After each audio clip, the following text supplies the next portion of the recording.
question was raised as my conscience fell, a silly little lie. It didn't mean much, but it lingers still in the corners of my mind. Still you call me to walk on the edge of this world, to spread my dreams and fly. But the future's so far, my heart is so frail, I think I'd rather stay inside. But you love me anyway. It's like nothing in life that I've ever known. Yes, you love me anyway. Oh Lord, how you love me, how you love me. It took more than my strength to simply be still, to seek but never find. All the reasons we change, the reasons I doubt, and why do loved ones have to die? But you love me anyway. It's like nothing in life that I've ever known. Yes, you love me anyway.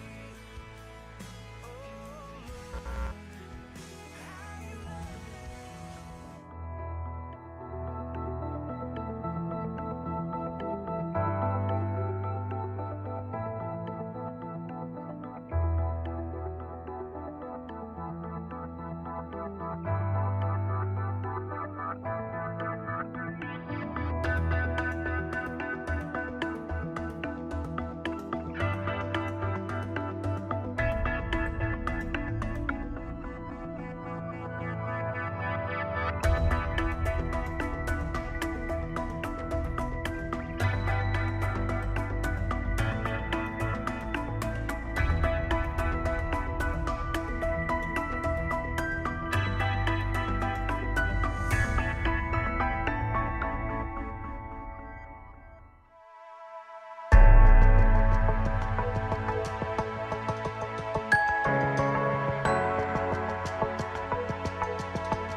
Hey y'all, my name's Bryant Bacon and I'm from Boswell, Oklahoma. I'm 18 years old and I was asked to perform a couple songs for you guys. I hope y'all enjoy it.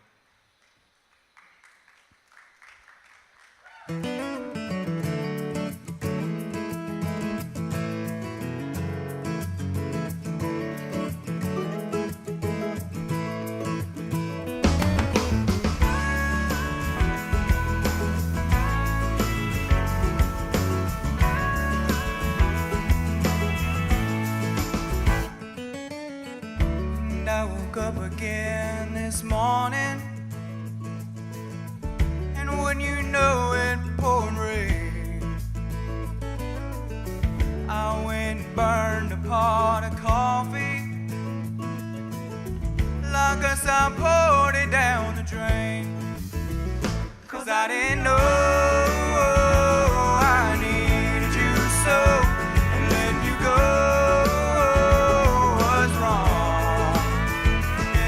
I know you got your radio on, so this is my bad comeback song.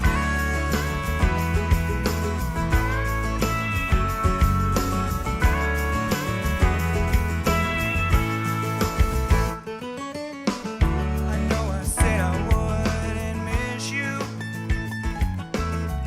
but now I'm saying I'm a fool. On the feel-good side of leaving,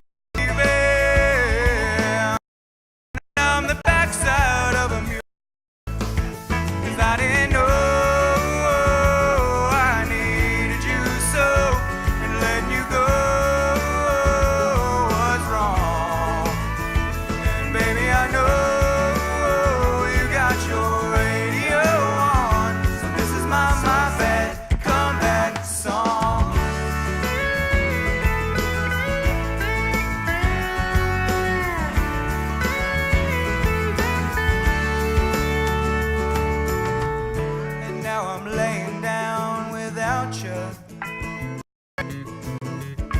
In this empty bed,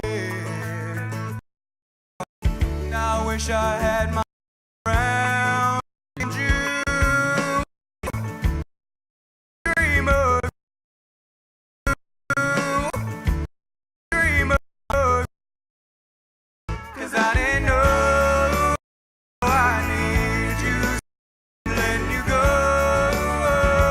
was wrong, and baby I know you got your radio on, so this is my bad comeback. Hey, I didn't know I needed you so, and letting you go was wrong, and baby I know you got your radio on, so this is my bad comeback song. Oh yeah, yeah. I know I said I wouldn't miss you. I said I wouldn't miss you, girl, yeah. Na na na na na na na na na na na na na na na na na na na na. We all sing na na na na na na na na na na na na na na na na na. Come on, girl, this is my bad comeback song.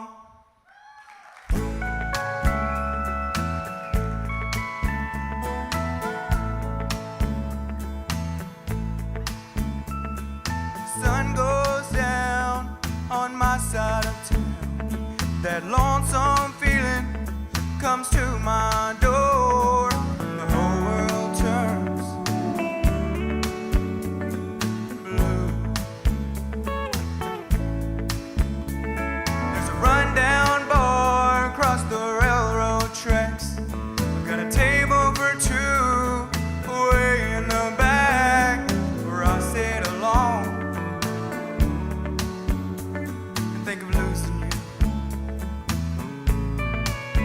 I spend most every night beneath the light of a neon moon.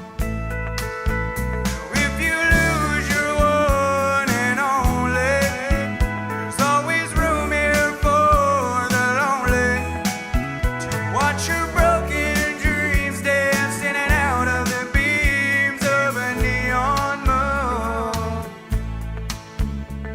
Think of two young lovers running wild and free. I close my eyes and sometimes see you in the shadows, the smoke-filled room. No telling how many tears I've sat here and cried, or how many lies that I've lied, telling my poor heart she'll come back someday. Oh, but I'll be alright as long as there's light from a neon moon. If you lose your one and only, there's always room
guys having a good time?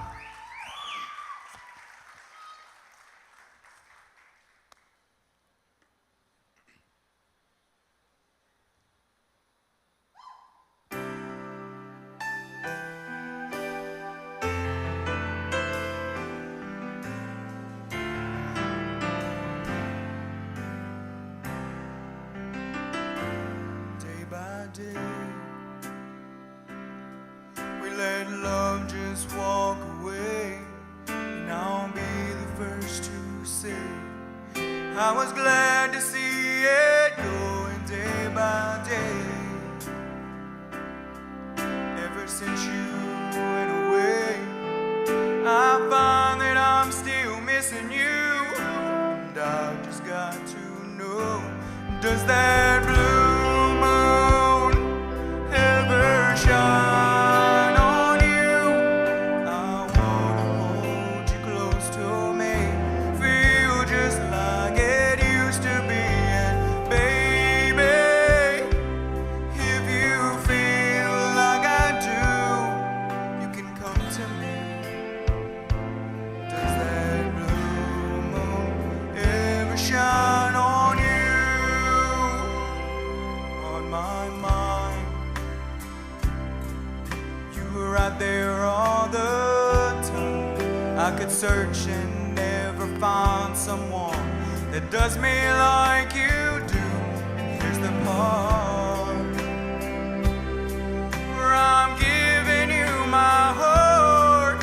I was a fool to let you go, girl. I've just got to know, does that blue moon ever shine on you? I wanna hold you close to me, feel just like it used to be. And baby, if you feel like I do, you can come to me. Does that blue moon ever shine on you? Night after night, I look to the stars, wondering where you might be. And I've thought to myself, is that very same moon shining on you like it's shining on me? Yeah, yeah,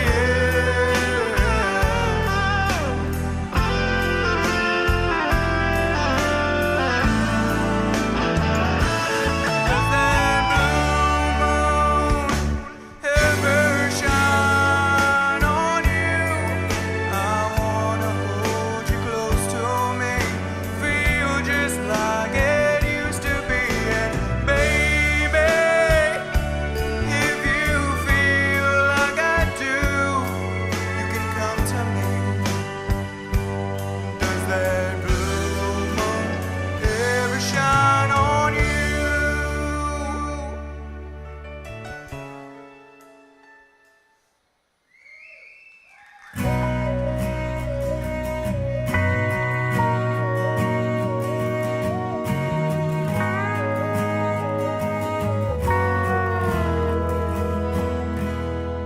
Tomorrow, I'm gonna leave here, and I'm gonna let you go and walk away like every day I said I would.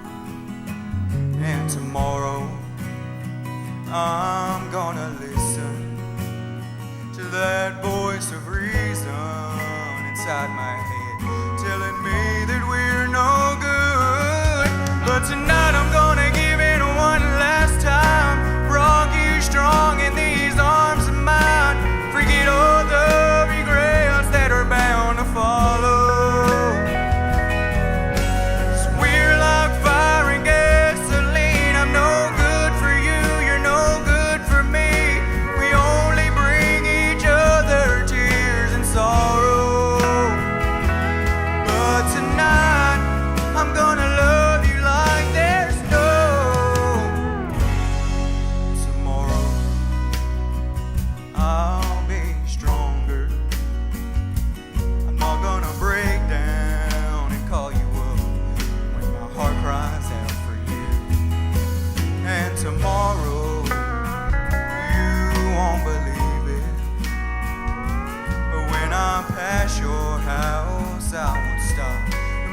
how bad I want to.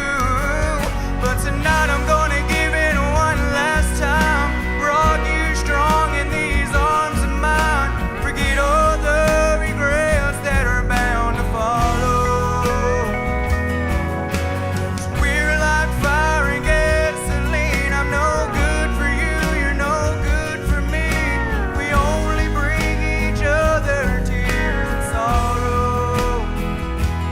But tonight I'm gonna love you like there's no tomorrow.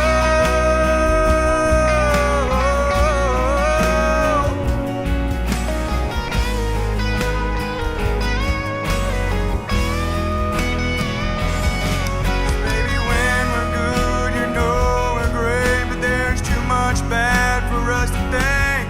If there's anything worth trying to say, tonight I'm gonna give it one last time. Rock you strong in these arms of mine. Forget all the regrets that are bound to follow. 'Cause we're like fire and gasoline. I'm no good for you, you're no good for me.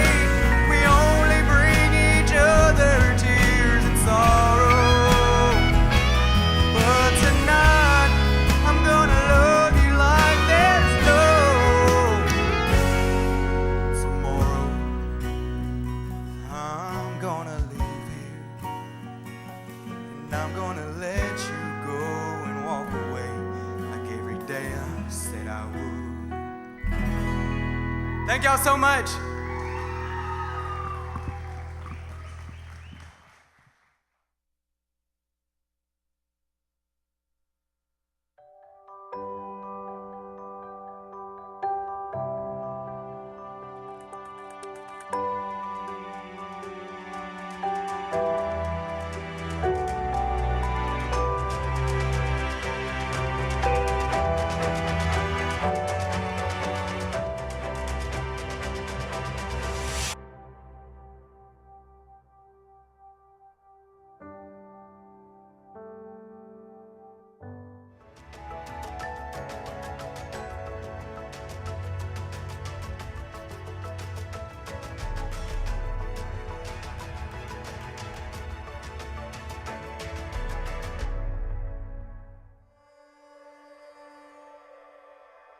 The Pageant of Choctaw folklore told the people of the good news across the land.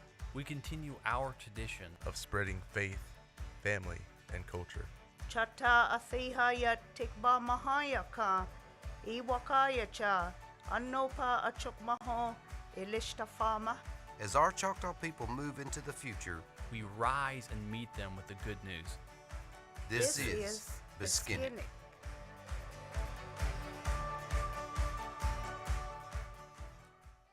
Among the Choctaw Tushkas of World War I, 19 members were part of the Code Talkers, also known as the Telephone Warriors. The story of the Code Talkers begins in the heat of battle when Germany was winning. The opposition forces had successfully developed a way to decode all transmitted messages, making countermeasures virtually impossible. To fight the enemy, it was vitally important to develop a new way to code messages. Brave Choctaw men were recruited to transmit messages and devise a system of communication using our language. They created code words to translate back enemy moves. The tide of battle shifted in less than 72 hours because the Germans could not decipher our language. The Code Talkers were instrumental in winning many key battles, developing a code within a code of an impenetrable language. There was a pilot program that started here in Durant to 5 area local high schools to just see what it would be like to offer Choctaw language through the interactive TV. And so it was a success. So from there, they started picking up schools, 10, 15, 20, which has gotten us up to about 45 schools. We were unique in that we were the only school in Oklahoma offering Choctaw language as a credit. And see, that was part of the law back in 1992, and some years forward, they began to say that you can take native language as a foreign language. Of course, we know we're not the foreign language, but you can take credit in high school, and you can also take it at the college level. So that had already been established just some years previous. That's why it was a green light for us to go ahead and go into the school systems. The main objective of the language program is to encourage and involve as many learners as we possibly can to learn the language, and at the same time knowing that people need resources and they need materials, that fluent speakers are not always going to be here to provide that instant answer for so many things. And so we're leaving behind, we're creating curriculum, we're creating textbooks, we're just finding different avenues and ways that we can leave it behind, even in using technology. The biggest challenge is that we cannot stay caught up with the loss of our fluent speakers, that every week we have 2 or 3 that die that are speakers. Those are things you cannot recover. So we know that even though with what we're leaving behind, even with the knowledge that we're passing on, there's still a deeper level, so much deeper levels of communication and understanding probably are not going to be recovered. So that is a challenge, and it is scary, and it is sad because we don't want to see that. But even though people are learning, it's not at a very fast rate, at the rate that we're losing it faster. It is important to know our history and where we come from so that we can better understand our culture and traditions. Joseph Oklahomby was considered one of Oklahoma's greatest warriors. He crossed trenches under mortar fire into no man's land numerous times to assist the wounded and to bring messages back about the enemy. Victor Brown, Albert Billy, Tobias Frazier, and James Edwards, and many more were also members of the telephone operators during World War I. These heroes brought strength in a time of adversity. My mother couldn't speak English. She only spoke the Choctaw language, so when she asked her to sign something, she just signed it without knowing. And what she didn't know was that she was signing for myself and my sister to go to a boarding school at Wheelock Academy. I lived there all year round sometimes. They didn't allow us to go home at summertime or Christmas. It just depended on if the superintendent thought it was okay for us to go, it was fine. If not, we stayed there the whole summer. And those were very lonely times because some of the other children got to come home and I didn't. We weren't allowed to speak or we weren't allowed to sing our hymns. We did anyway. Many of us spoke to each other and we sung when they couldn't hear. If you were caught singing or speaking, you got a spanking for it. I believe that's why I'm so adamant, because when you're told that, you cannot do these things, and when they tell you you're not Indian anymore, that you're in a white man's world, your identity to be lost is deep. Even as a child, I used to wonder, well, what's wrong with being Indian? I love being Indian, and what's wrong with it? And to a child, and to someone else that might not mean that much, but I wanted to preserve it, nourish it, cherish it, and I'm very adamant in my teaching because of it. When we found out that we were about to lose our language, then some of the elders just decided we'll do something. So that's why I'm teaching. We'll teach it, and we'll sing our hymns, and we'll talk our language, we'll teach our language. That's why I believe that they see the enthusiasm we have now, because we finally realize that we're losing it. We don't want this generation to lose. It's so very important that we keep our language. I don't think that there would be one language teacher in our nation that would not want it to stop. It's who we are. It makes us unique. If we lose our language, we've lost everything. We've lost culture, we've lost everything else. The Choctaw language was a formidable weapon of war. Back home, it was a time of cultural assimilation. Our people were being punished for speaking their language, while overseas, it was being used to communicate enemy moves. Even though they were seen as outsiders, Choctaws remained brave in the face of danger, graciously sharing our language in a time of need. Choctaw kids knowing their Choctaw language just lets them be aware of who they really are and gives them a foundation to build on as they go out into the world. There are so many people here that are older that have carried on these traditions and kept them for us. But now it's time for the kids to really have that time where they take hold of it, and just show it to all the world. And I'm very fortunate to be here at Broken Bow. Our club has just a mix of kids. Of course, you have kids that are really strong in academics, strong in athletics, strong in art, but then we also have those kids who want to be strong in the culture and language. And with this, it gives us a chance to all mingle, figure out what we do best, and to help push this all forward. You know, how it was back then where we couldn't speak in our language, and now we actually get an opportunity to start doing it. I want to take full approach on that and just keep it going. The efforts I think that can help preserve it more is by continuing what we're still doing today, holding powwows, holding different cultural stuff all around the world, and sharing more of our language around.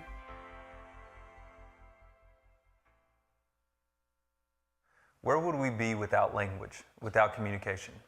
Every day we are losing speakers. In 1966, Tobias Frazier admitted he thought the language would be dead in the not too distant future. This year marks the 100th anniversary of that code talker legacy. Over the years, we have kept the language alive, but we must continue to teach, learn, and invest in our future. Well, it's become very important, and it was something that I really didn't know much about growing up. I only knew a handful of words, and no one in my family was a fluent speaker. But now that I've become involved in it, you know, really invested a few years of my time trying to learn the language, it's become much more important, and now I see that there are people involved trying to keep it going and trying to encourage others to learn. Language is really one of the things that defines our culture. I mean, everything about our culture, you know, has a relationship to the language. You know, we have our own terms for everything. We have our own ways of thinking about things. We have our own ways of, you know, thinking about time, space, you know, relationships with everything that's out there. And I think that if we begin to lose that, then we begin to lose something really essential about, you know, what it means to be Choctaw. It makes me feel good that, you know, they are talking Choctaw, but I really don't think we'll ever get back to where it used to be. The Choctaw Nation wants it to be. I think the teachers, we have that too. We want people to be speaking Choctaw. But you know, it's been dormant for a long, long time that it's kind of hard for it to come back up to where everybody's speaking Choctaw. Here at the Choctaw Museum in Tuskahoma, you can learn about the Code Talkers and our ancestors who came before us. Or you can visit ChoctawNation.com in order to learn more about these extraordinary heroes. Language is a vital part of our past and future. It is important that we continue to practice our tradition in order to keep our language alive. That's it for this episode of Biskinik, Hashimiti Pan in Shapinsa Chiki.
My wife and I, we've spent our life savings keeping those horses that way.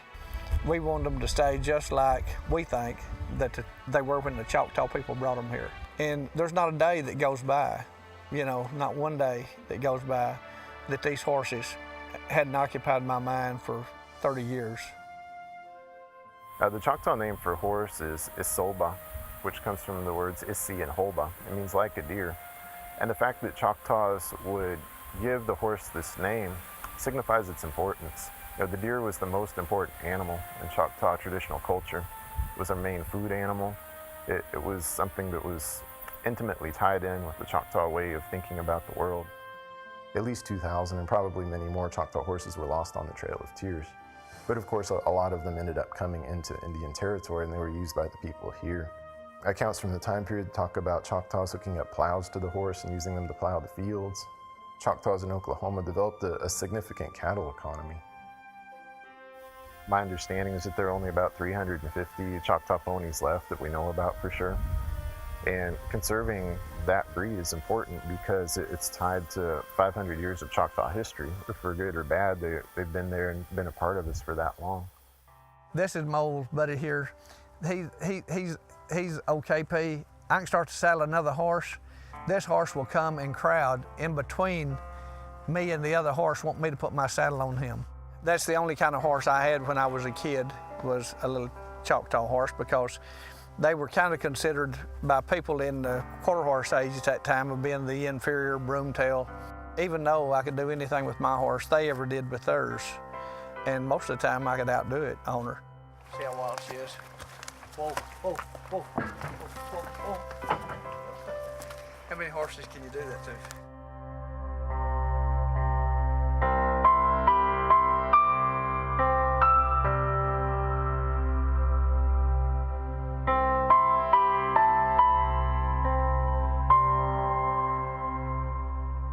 Basically, very, very few people kept them going, but there were some. Gilbert Jones was one of those, Bryant Rickman and some others, including some old Choctaw families like the Thurmans and the Carters, also had the horses. And we start a program with the Rickmans mainly of trying to manage the horses so that Choctaw lineage doesn't disappear, so that we could manage the genetics of them and keep the line going.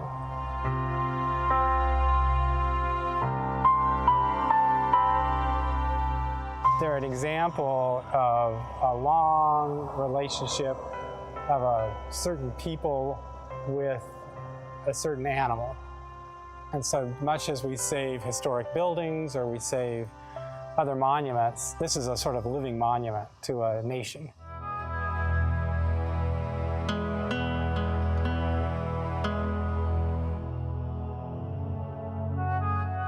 The Choctaw have been breeding since the 16th century, and the Chickasaw and all the southeastern tribes, and each of them bred for specific things. And when you see what the Choctaw were using them for, the versatility mattered. They hunted on them, they fought on them, they picked up deer on them, they put their children on them before they could walk. So they really bred for intelligence, versatility, endurance, and then the whole removal culled out anything that wasn't strong. If you look at the shape of the horse, it's distinctive. If you look at the mind of the horse, it's distinctive. And they love to work.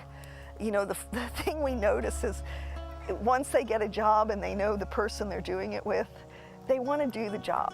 Introducing these horses to Virginia has been a lot of fun. When people come up and say, "What kind of pony is that?" You know, you're very proud to say Choctaw. They are something that deserves, they have a heritage, and they really, really deserve to go on. And I think they really deserve, not just to the Choctaw people or the Native American people, but for all of mankind.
name is Doug Hanna, encouraging you to listen in the mornings. I'm here for you to begin your day positively with some encouraging words and music that brings you hope tomorrow morning on The Message. Walking around these walls.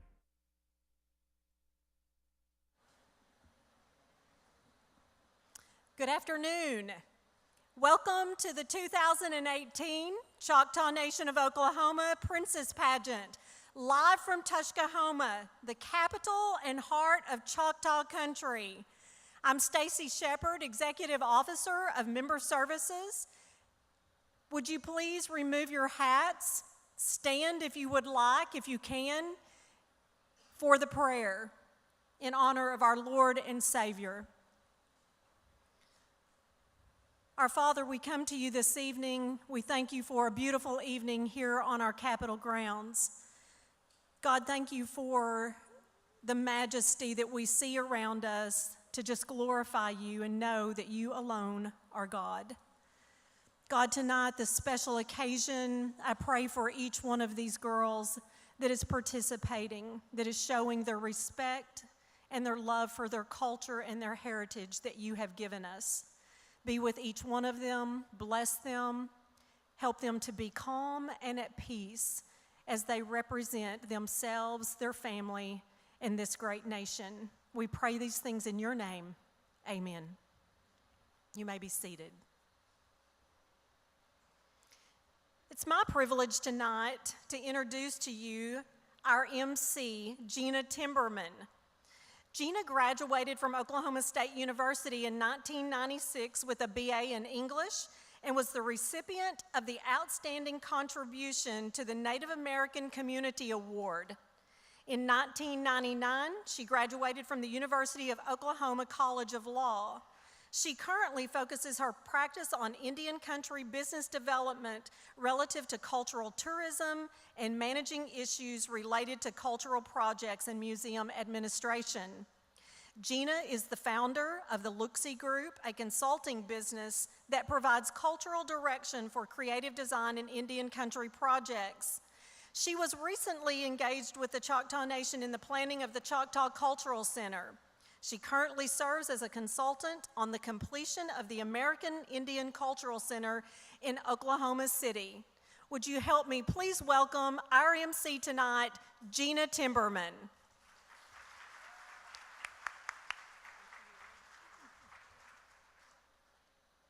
Halito. Thank you, Stacy, and to the Choctaw Nation for inviting me to host tonight's events. It's a very special night, and this pageant is the first official event to kick off the Labor Day Festival. 23 of our area's most dynamic young women competing for the honor of representing the nation as Little Miss, Junior, and Senior Choctaw Nation. And thank you, Stacy, for opening tonight's event with a blessing. Again, let's give a round of applause for Stacy Shepard this evening. Thank you.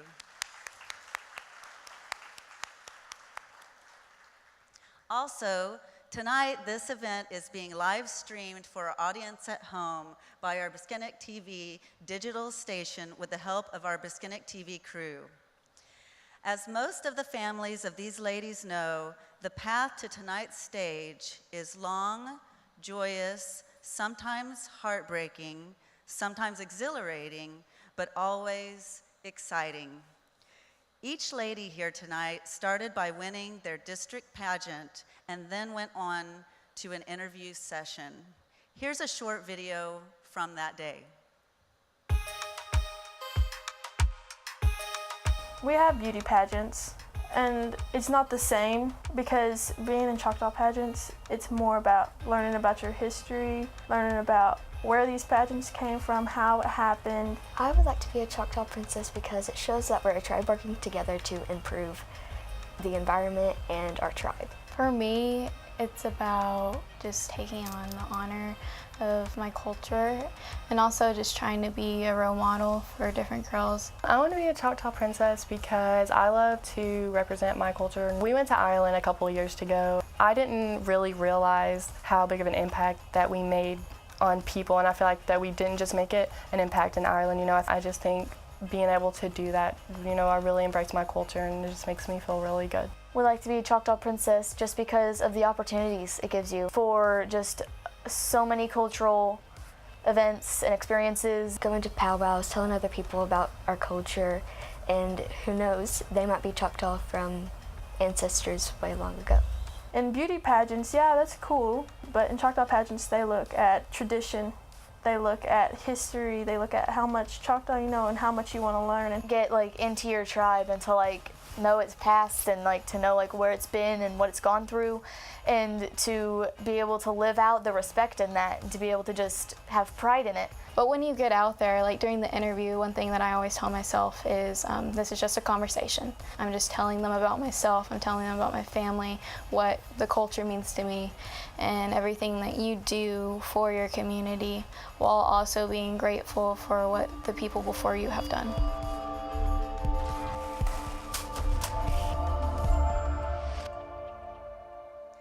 Welcome back. And now I'd like to take a moment to introduce you to tonight's judges. Reverend Dr. David Wilson is currently serving as the conference superintendent for the Oklahoma Indian Missionary Conference of the United Methodist Church.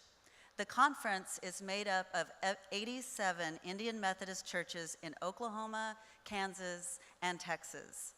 The conference began in the early 1800s upon removal of the Choctaws, Creeks, Chickasaws, and Cherokees from their homelands. David is a member of the Choctaw Nation and is a grandson of code talker Calvin Wilson. He has served local churches in Tahlequah and Norman, Oklahoma. David is a 1990 graduate of Oklahoma City University with a BA in Mass Communications. He graduated from Phillips Theological Seminary in Tulsa, Oklahoma, with a Master's of Divinity. He received honorary doctorates from the historical Bacone College in Muskogee in 2007. He was named the Outstanding Adjunct Faculty at OCU in 2009. He received the John Edwards Leadership Award from AARP in 2015, and he was named the Outstanding Indian Male of the Year in 2015 from the Changing Winds Society in Oklahoma City. He has served as adjunct professor at OCU since 1997 in the School of Religion, and also serves as adjunct professor at Perkins School of Theology at Southern Methodist University, where local pastors are trained in a summer program. He is one of the advisors for the OCU Native American Society and serves on the OCU Board of Trustees. He serves on several boards within the United Methodist Church. Reverend Wilson resides in Oklahoma City. Let's give a hand for Dr. David Wilson.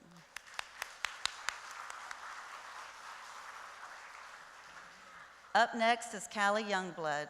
She was raised in Wister, Oklahoma. She graduated from Carl Albert State College in Poto, Oklahoma. She works at the Union Bank of Mena, Arkansas, and she served as the 2013-2014 Miss Choctaw Nation. She recently married her husband, Justin Youngblood of Watson, Oklahoma, where they reside on a cattle ranch with their kitten, Sophia.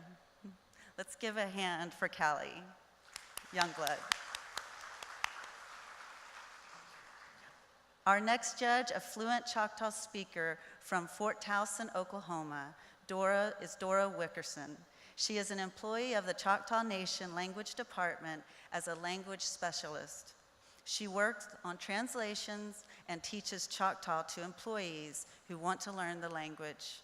She also teaches community classes in Durant, Hugo, and Antlers. Dora has a passion for the language and wants to leave the language for others to carry on. Before becoming a language specialist, Dora was employed with the Choctaw Nation Health Clinic in Hugo for 14 years as a medical records clerk. In her spare time, she enjoys cooking and spending time with her grandchildren. Thank you, Mrs. Wickerson, for being our judge tonight as well. Let's give a round of applause for all of our judges tonight.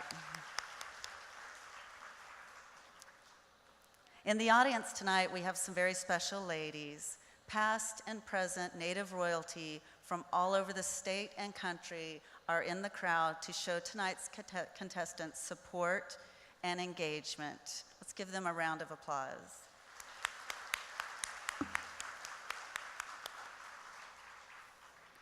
Also in the audience are Chief Gary Batten, Assistant Chief Jack Austin Jr., and members of our Choctaw Tribal Council.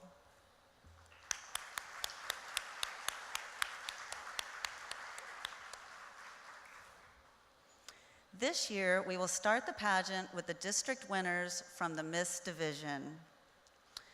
Okay, it is time to get things started. First up for the Miss Division is Mandy Steele from District 1.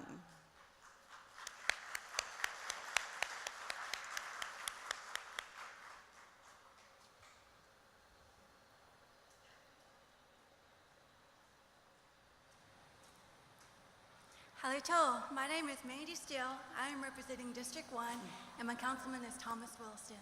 Yokoke, thank you.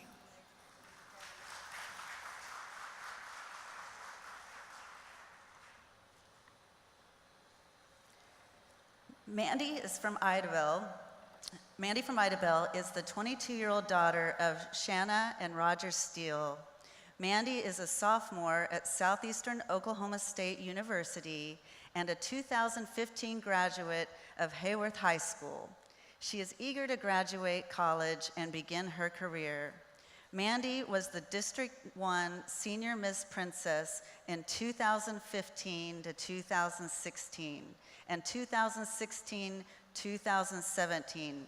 She was the second runner-up in 2015-2016 Labor Day Princess Pageant. Mandy loves to spend time with her family, attending Bible study, running 5Ks, and attending Choctaw Nation events. Mandy is wearing a royal blue Choctaw dress with full white diamonds, which represent the diamondback rattlesnake. The stripes represent the road of life. The white handkerchief is to keep the mosquitoes away. Mandy's beadwork is made with 6 sacred colors: black, blue, green, red, yellow, and white. Her dress and jewelry were made by Michael Pliant Vineyard. Mandy's traditional Choctaw basket and moccasins were made by Mandy herself. Mandy will be performing Choctaw hymn number 46.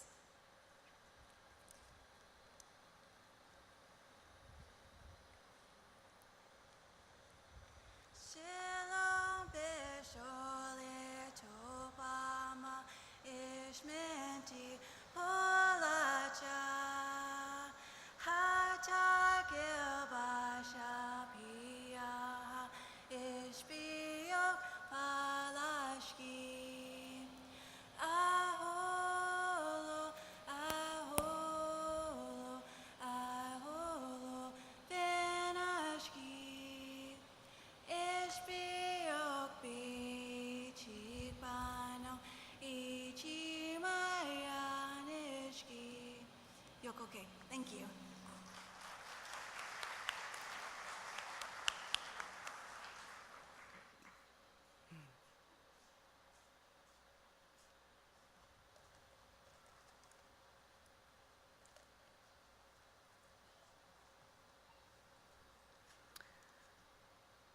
The question for Mandy this evening: when was the Great Seal of the Choctaw Nation adopted? October 16th, 1983. Thank you.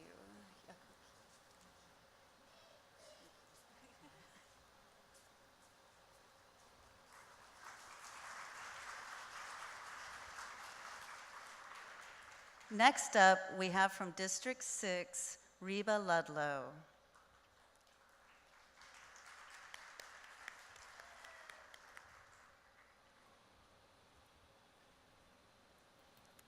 Halito, Salhochifoyat Reba Ludlow. Hi, my name is Reba Ludlow. I represent District 6, and my councilwoman is Jennifer Woods. Reba from Tallahena is the 18-year-old daughter of Naomi Ludlow. She is a native law student at Haskell Indian University and a 2018 graduate of Whitesboro High School. Reba was active in cheerleading, basketball, and softball. She likes to read Stephen King novels, listening to and speaking in Choctaw. Reba likes hanging out with her friends and family, drawing, going to church, and watch over the young kids. Reba is wearing an orange dress as it represents the sun and sunset. She borrowed the dress from a family member because she's been doing pageants. Reba chose orange because we follow the sun for directions, and when we see the sun, it always gave us hope for a new day and a new beginning. To start a new day with the sun means to also leave the bad in the past and just focus on what we have now. The sun is a great creation. It tells us we're bright and we shine brighter than any other. Reba will be performing sign language.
Abba ish bini lima chiho chifot holy topa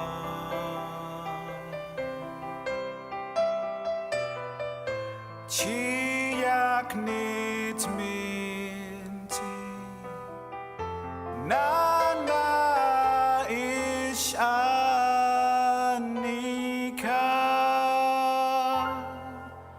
yak nipa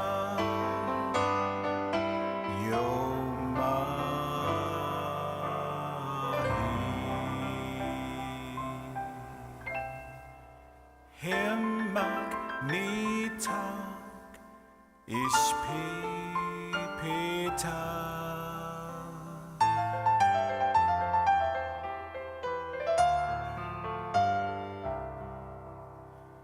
Ahikapi kashofi Ahika kele kashofi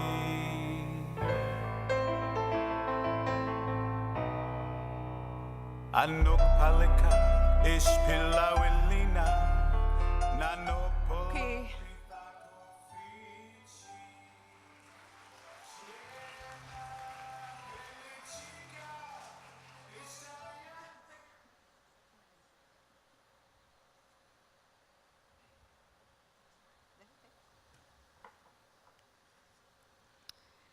And the question for Reba this evening is the assistant chief elected or appointed to the office? The assistant chief is appointed by the chief, and there is no term limit. Yakoki.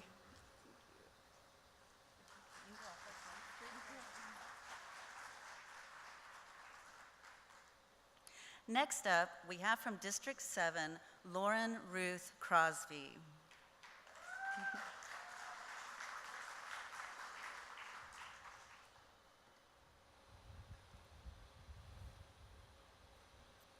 Halito, Sao Chufoyet, Lauren Ruth Crosby. And I am representing District 7, and my councilman is Jack Austin Sr. Yakoki.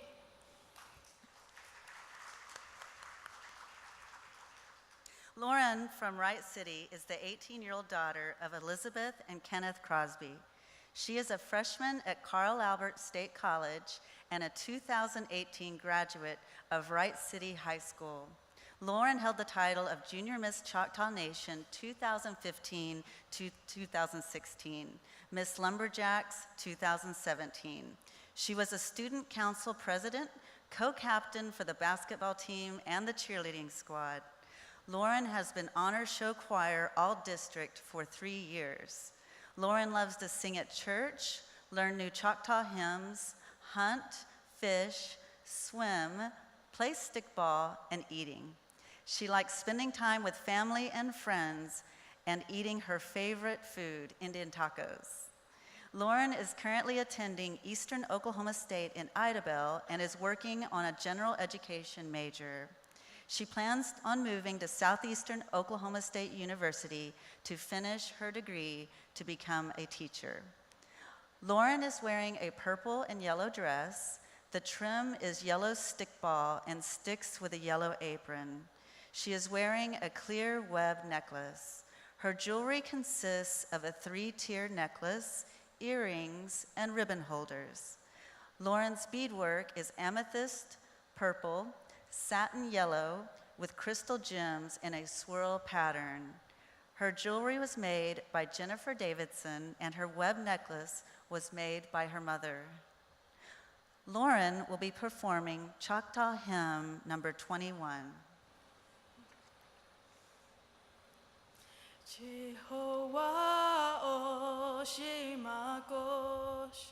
Abayami Hintishki, Nanishta Holy Topa, Moma Ile Ishihosh, Abayami Hintishki, Nanoha.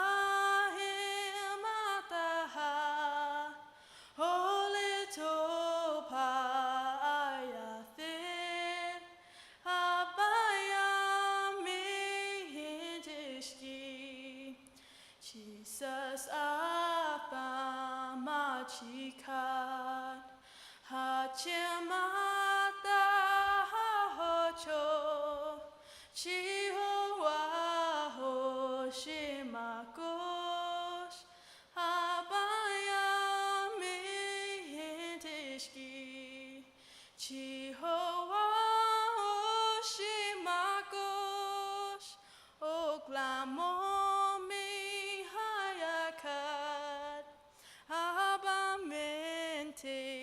Kapisa Hashafama Chihoki Yakoki.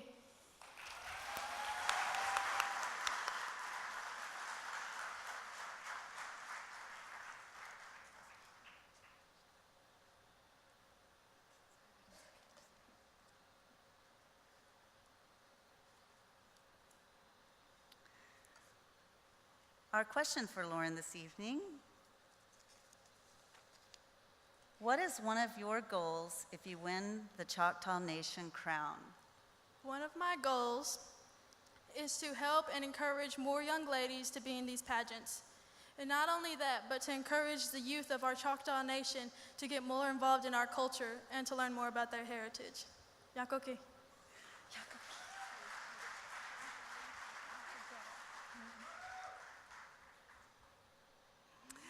Next up, we have from District 9, Christian Alexandria Potter.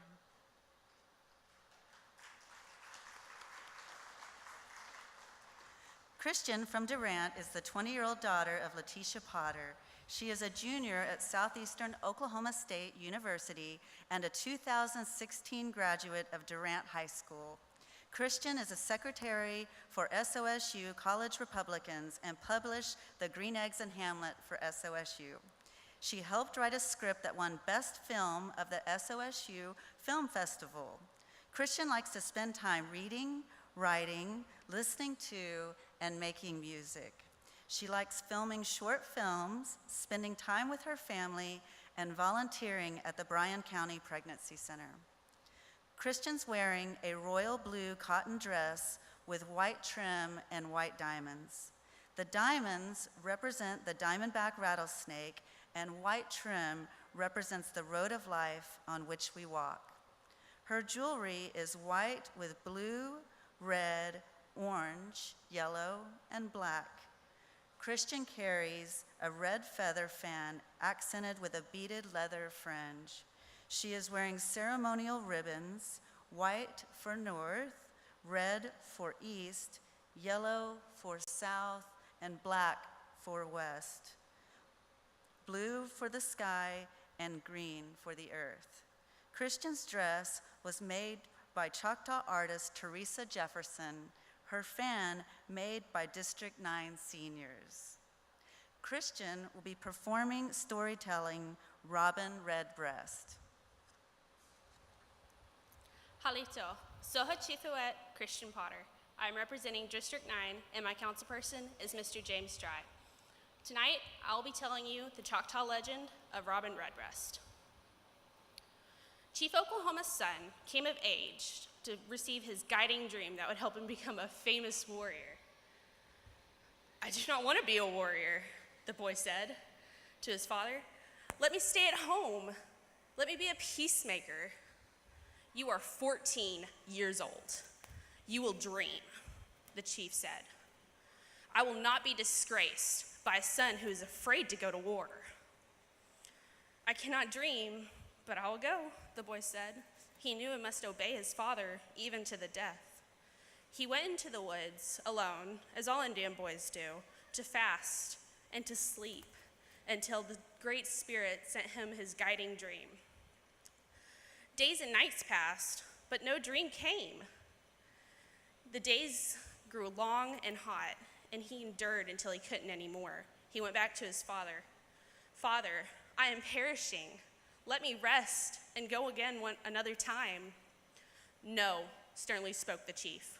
You will go at once, and you will dream. The boy went out into the forest again, but no dream came. The days grew even longer and even hotter, and he had nothing to eat or drink. He went back. Father, came in almost a whisper. Please, let me dream another time. No, thundered the chief. Go out at once and do not return until you have dreamed. The boy went back out. As the days grew even hotter and he grew even hungrier, he knew he would die unless he had food and water. He looked about and he saw some bright red berries. He took them and he started eating them greedily. Upon seeing the bright red juice staining his hands, he started smearing it across his chest. 9 days passed, and Chief Oklahoma grew very afraid for his son. I must go and let him rest until another time, the chief said as he journeyed out to find his son. Soon after, he came upon his son and looked into his fevered eyes, still seeing the hands still smearing the red juice upon his chest. He said, my son, what are you doing? The son said, I'm robing my breast red.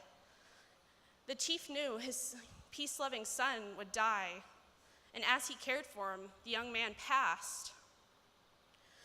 All of a sudden, almost as if in a blink of an eye, a bird flew, one that Chief Oklahoma had never seen before. It was bright red. He said, you will be called Robing Redbreast. The bird stayed around the Native Americans for many years, singing to them and making them happy. And it soon became the Robin Redbreast, Yakoki.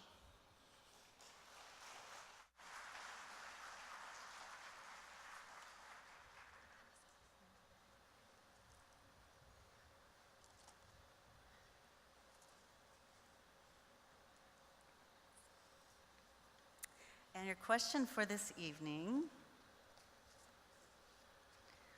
what were the two main tools Choctaws used to hunt and fish?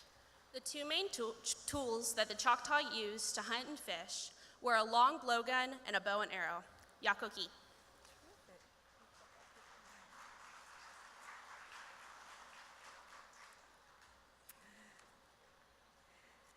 Next up, we have from District 6, Callie Jo Armstrong.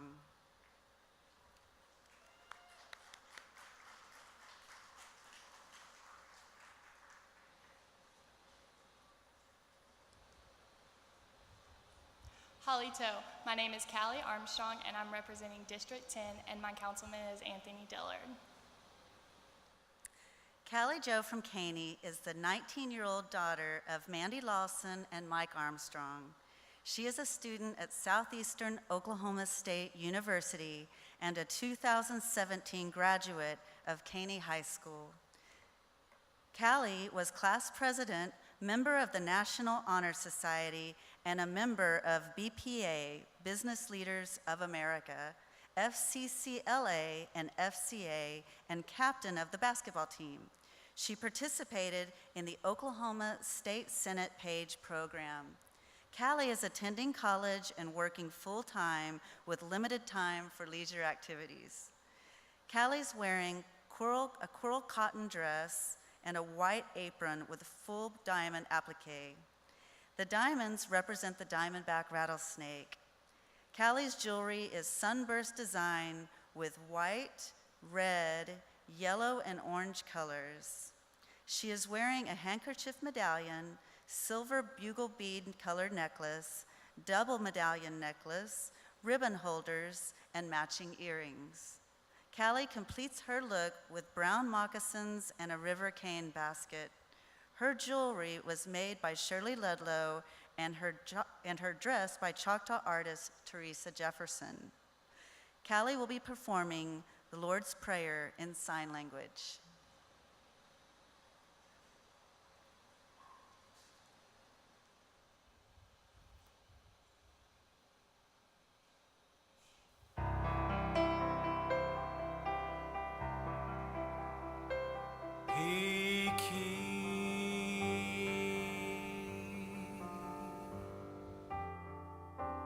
Abba ich bin Lima, Chiho Chifot, Holy Topa,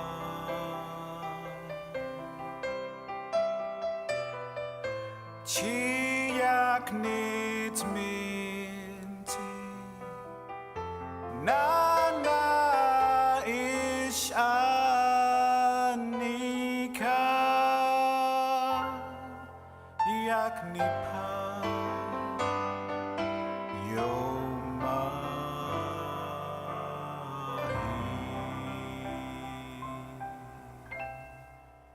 himmak nitak ishpi pita.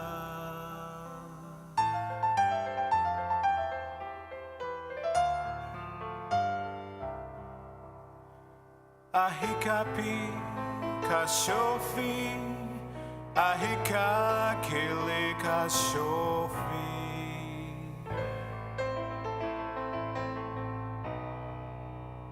Anok palika ishpilawilina, nanopolo pithako fichi.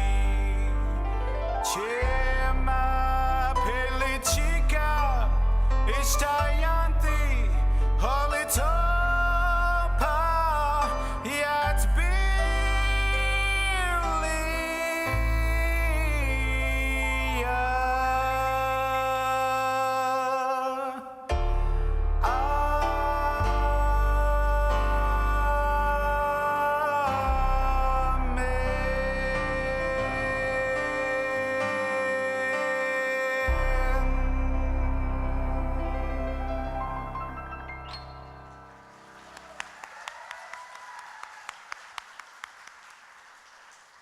Thank you, Callie Armstrong from District 10.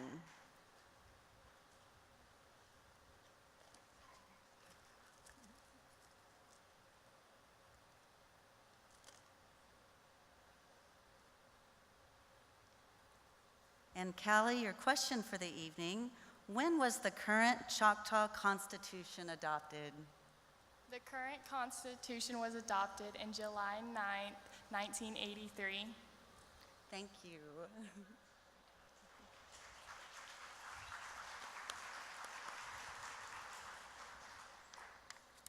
Next we have from District 11, Shahoma Lynn Duggar.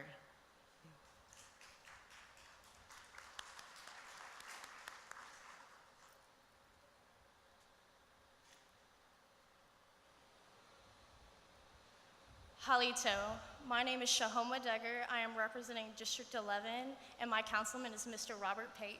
Yakuhi. Shahoma from Hartshorn is the 21-year-old daughter of Michelle and Jerry Duggar. She is a senior at Northeastern State University and 2015 graduate of Haleyville High School. Shahoma was inducted into the RHO Theta Sigma Honor Society and Delta Mu Delta Honor Society. She has been on the Dean's Honor Roll every semester of college and selected an NSU Top 10 Outstanding Freshman in 2015. Shahoma is an NSU Native American Student Mentor, President of Future Alumni Network, VIP of Northeastern Activities Board, and member of the Native American Student Association.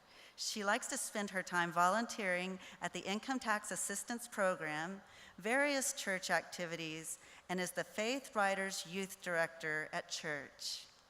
Shahoma is wearing a traditional purple and white dress with a white apron. The white diamonds represent nature and the diamondback rattlesnake with trim that represents the trails in the valleys. Pinned to the back are ribbons that represent the Trail of Tears. Shahoma is wearing brown moccasins. She wears a handkerchief with a beaded earring that were a gift from her mother, a white and black beaded necklace, and carries a basket that were all gifts from her late great-grandmother. Shahoma will be performing sign language.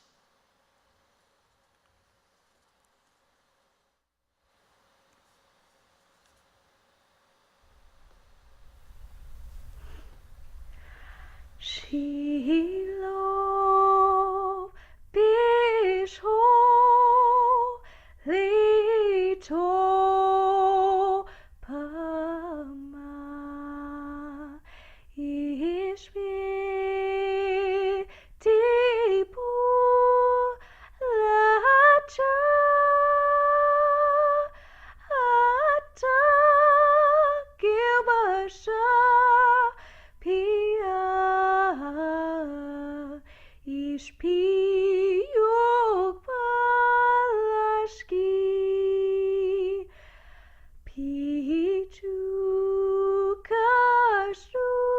Kashrusia, Tukma, Adi, Choctaw, Lashki, Ishpi, Yobi, Chikma, Aro, Ichimaya, Dishki,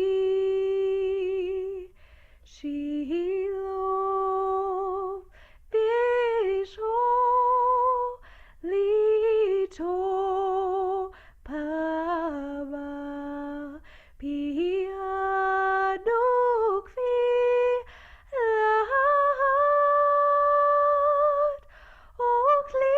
Oklilika,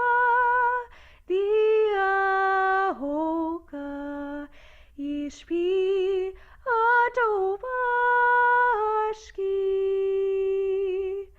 Pichuka, Struka, Gloyoka, Adpi, Opolachi,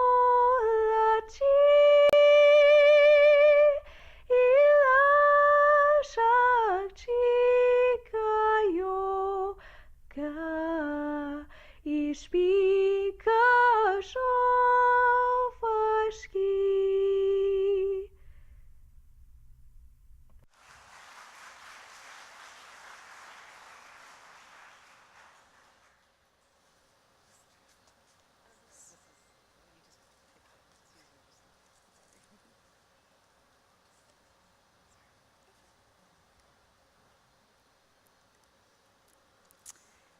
And Chihoma's question for this evening, what does the Choctaw seal symbolize? The Choctaw seal symbolizes the traditions and history of the Choctaw tribe.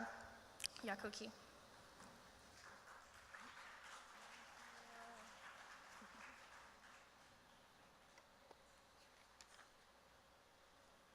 Thank you, ladies. Now let's take a short break. When we come back, I will introduce our junior Miss contestants. Purpose is to provide funding for our students who are seeking post-secondary education. If it wasn't for the educational programs through Choctaw Nation, I honestly don't think I would be where I am.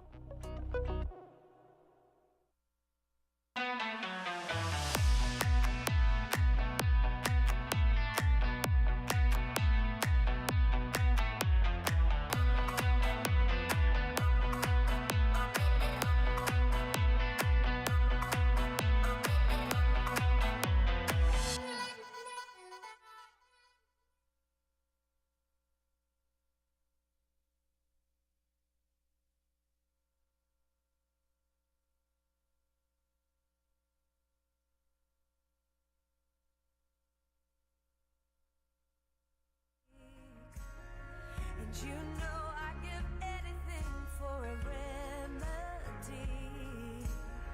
And I'll ask 1,000 more times to set me free today.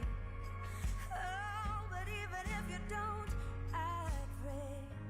Help me want the healing more than the healing.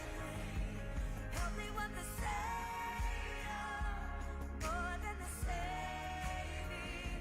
Help me want the giving more than the giving. Oh, help me want you, Jesus, more than anything. Oh, when I'm desperate and my heart's overcome, all that I need, you've already done. Oh, when I'm desperate and my heart's overcome, all that I need, you've already done. Oh, Jesus, help me want you more than anything. Help me want the healing more than the healing. Help me want the Savior more than the saving. After juniors, okay. Welcome back to the 2018 Choctaw Nation Princess Pageant. Next up, we have the contestants for Junior Miss.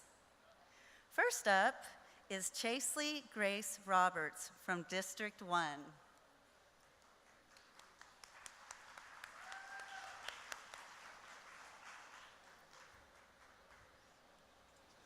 Halito, how are you? My name is Chaseley Roberts, and my councilman is Thomas Wilson, and I'll be representing District 1, Yakoki.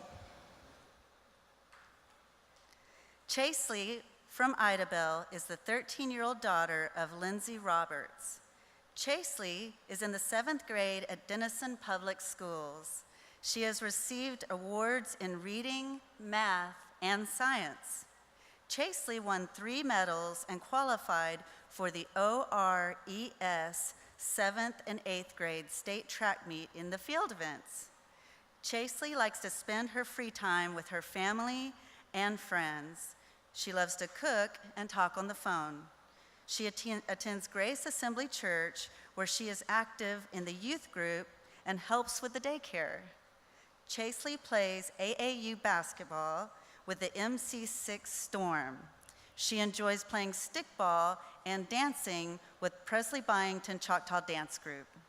Chaseley hopes to be playing softball or basketball for the OU Sooners in the future.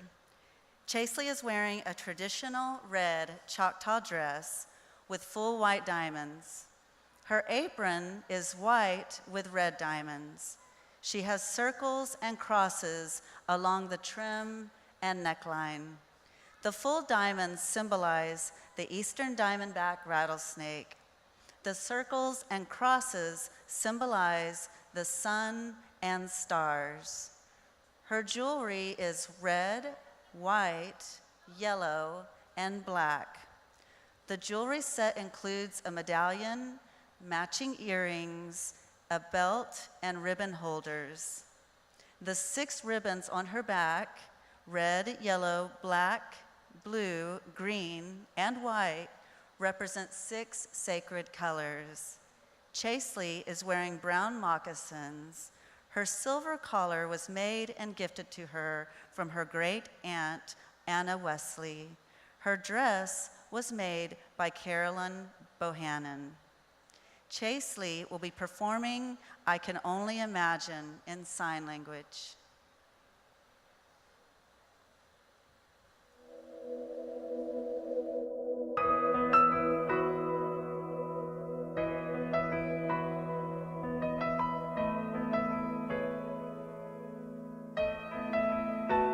I can only imagine what it will be like when I walk by your side. I can only imagine what my eyes will see when your face is before me. I can only imagine.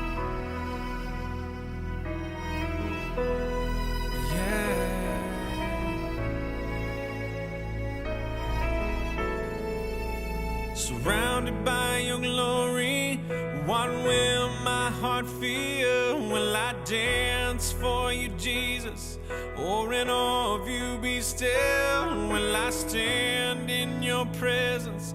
Or to my knees will I fall? Will I sing hallelujah? Will I be able to speak at all? I can only imagine. I can only imagine.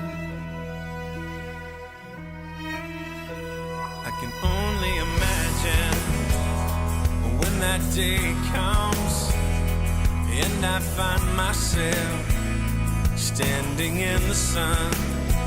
I can only imagine when all I would do is forever, forever worship you.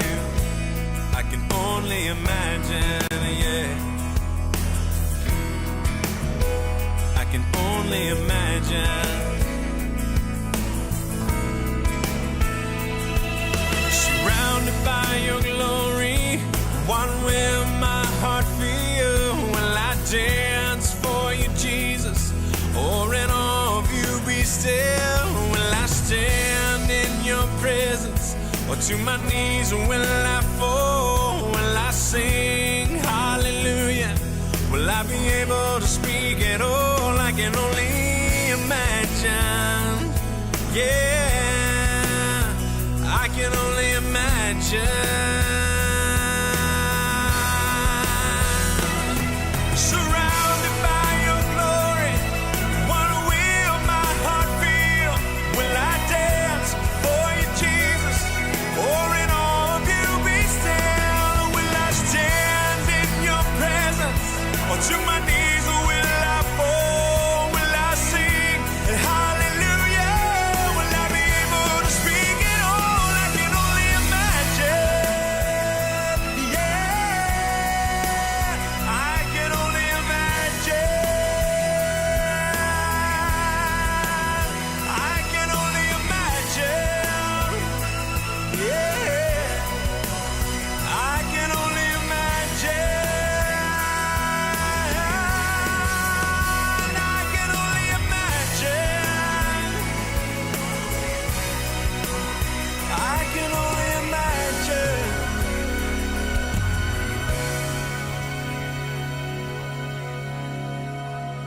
I can only imagine when all I would do is forever, forever worship you.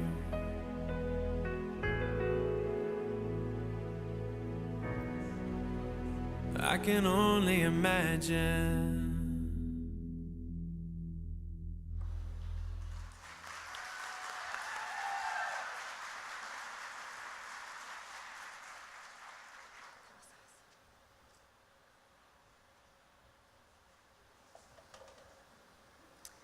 And our question for Chase Lee this evening: what was the war Choctaw soldiers used the Choctaw language to send messages?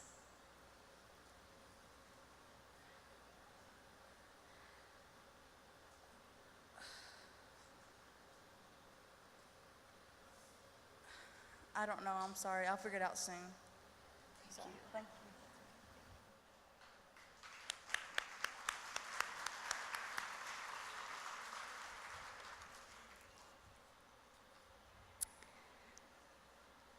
First up is Caden Talia Mora from District 2.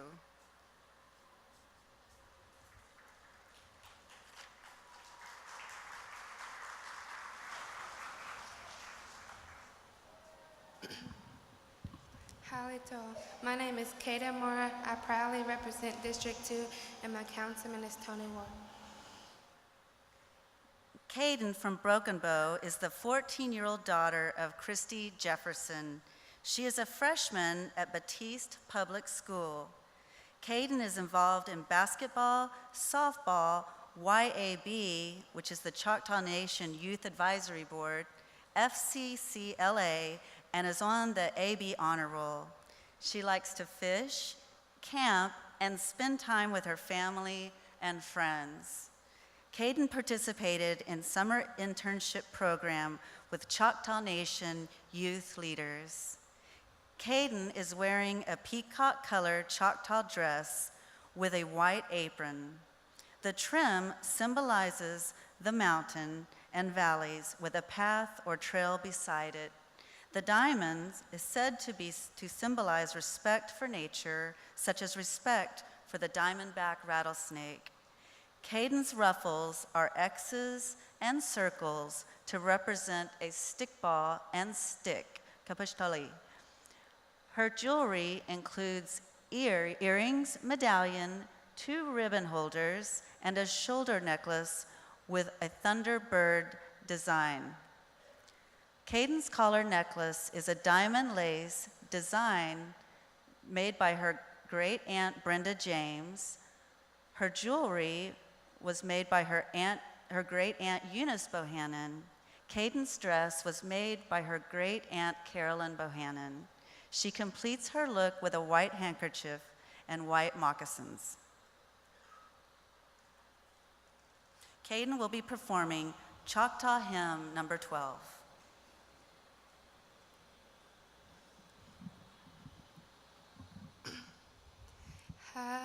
Hatakash potama ho menti. Hatakash potama ho menti. Hatakash potama yakni yachok makat habatala yashki ho menti. Hatakash mama ho yemi.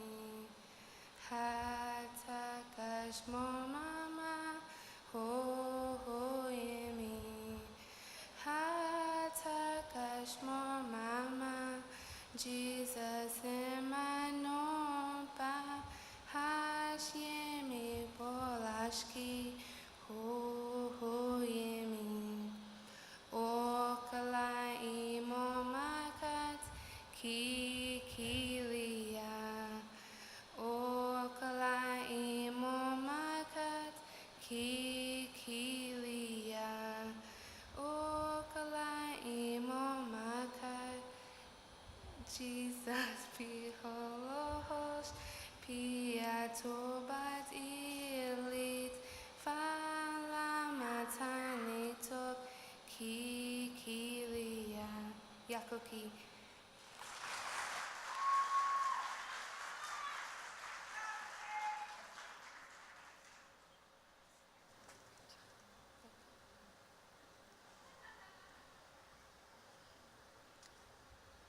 And your question this evening, what do Choctaws play that is also known as the little brother of war? Stickball or tule.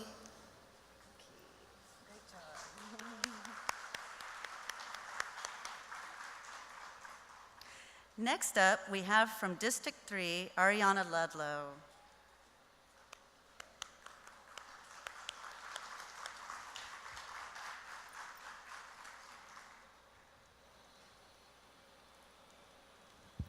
Halito, sahochifa watu Ariana Ludlow, oti tochina ako siya atokutok, nana pisa ayachefa ato Kenny Bryant, Yokoki. Hello, my name is Ariana Ludlow. I represent District 3, and my councilman is Kenny Bryant. Thank you. Ariana from Tallahena is the 17-year-old daughter of Jessica Ludlow. She is a junior at Tallahena High School. Ariana is an honor student and plays basketball, slow pitch, and fast pitch softball. She is a member of FCCLA and YAB, Choctaw Nation Youth Advisory Board. Ariana is a member of the Spring Hill Youth Group. She enjoys playing sports, singing, and spending time with her family. Ariana is wearing a lavender-colored Choctaw dress with white apron. Her jewelry consists of a lace necklace, medallion, earrings, handkerchief medallion, ribbon medallion, and hair comb. They are all beaded in a variety of purple colors. Ariana's moccasins were handmade and beaded by Mrs. Colleen of Albion. Her jewelry was made by her great aunt, Shirley Lohman. Ariana's dress was made by Imogene Wind. She completes her look with a traditional Mississippi Choctaw basket borrowed from her great aunt, Shirley Lohman.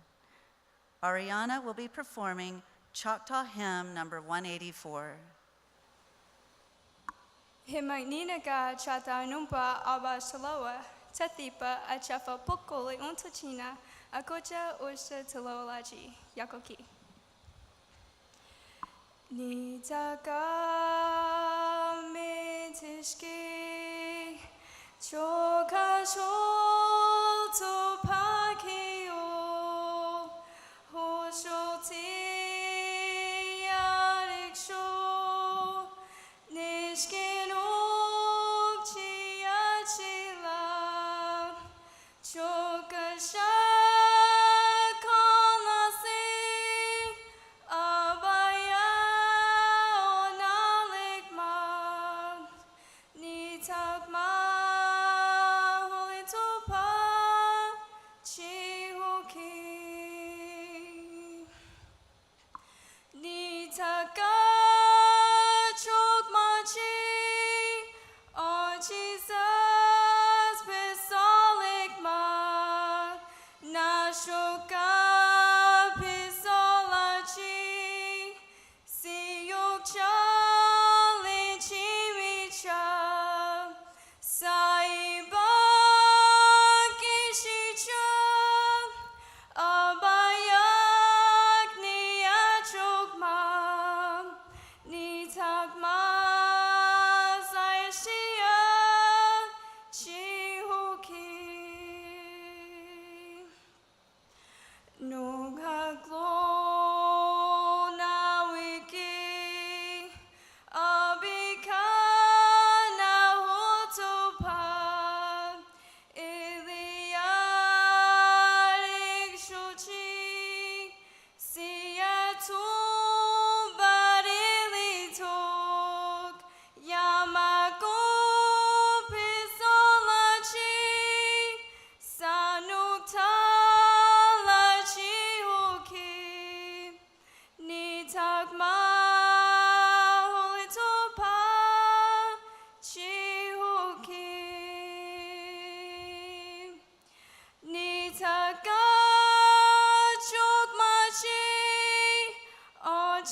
Yokoki.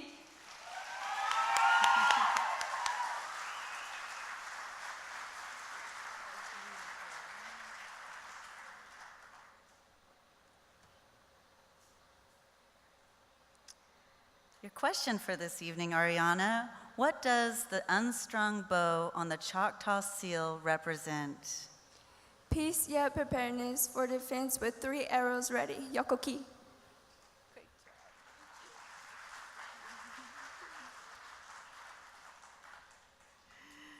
Next up, we have from District 6, Raven Noriega.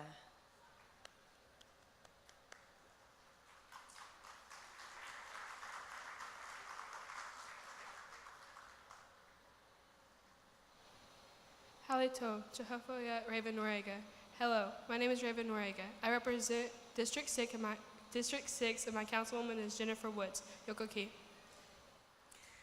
Raven from Wilburton is the 15-year-old daughter of Crystal Kinley and Raymond Noriega. She is a junior at Wilburton High School. Raven is a member of the Honor Choir, FBLA, drama, and vocal clubs. She likes to cook traditional Choctaw foods, volunteer for stickball activities, and likes to help the Choctaw elders and learn from them. Raven likes cooking and spending time with her family. Family is very important to her, and doing family outings like going to the movies, cooking dinner together, going to church, and attending Choctaw events together. Raven is wearing a light teal-colored Choctaw dress with a white apron. She chose teal because it was her great-grandmother Evelyn Prock's favorite color. Her clear and teal-beaded necklace was made by her uncle. The white handkerchief belonged to her great-grandmother. Raven's medallion was a gift from her grandmother. Her moccasins were given to her by her aunt. Her dress was made by Christine Baker, and Raven made her own earrings. Putting on a Choctaw dress makes her feel proud to be Choctaw and happy to help people. Raven will be performing Amazing Grace on the flute.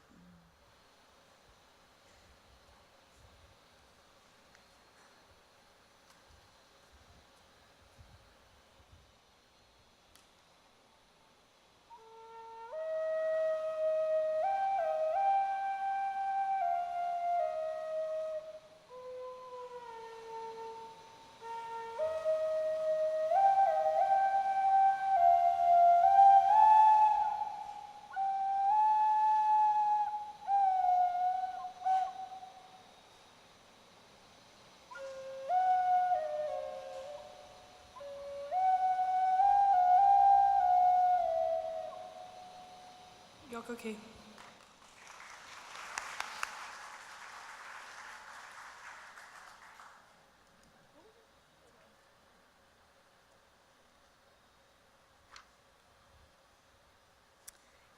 And your question for this evening, what tribal activities are you involved in and why? I'm involved in stickball. I take Choctaw classes and I'm involved in helping elders. And I am involved in those because I love to learn about cultures that Choctaws have. And I love to tackle people in stickball, so I like that. Thank you. Thank you.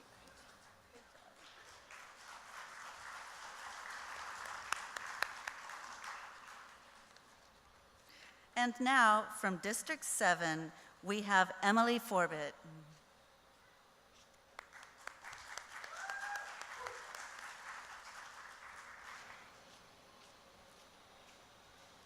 Halito, Sa Chifuha Emily Forbett.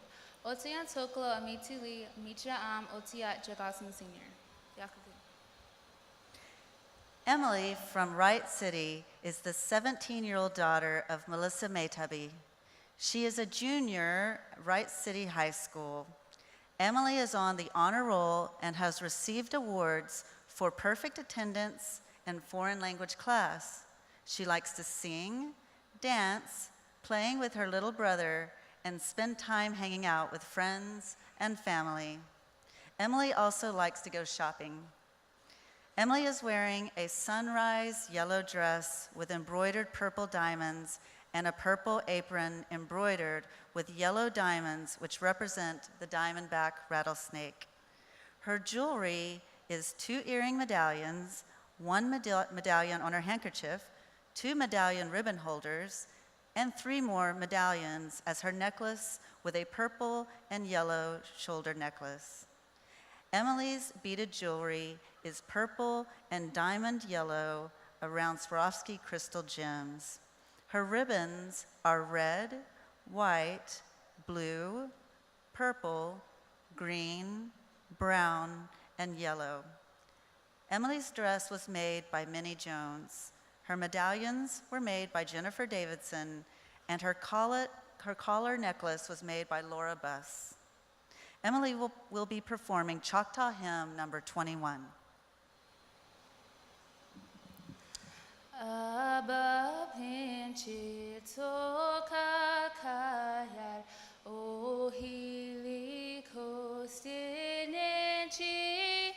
ipi mahanchi pulaka iho hanglo pulashki hatak yosho papiahan Pin Jesus chokmaka ili no kila hin lacho anok filit kepisa yosho babi ika hocha ayok polo kavena ichoku ahosi hona pino kanglo tokoki hatak yosho bapiahan pin Jesus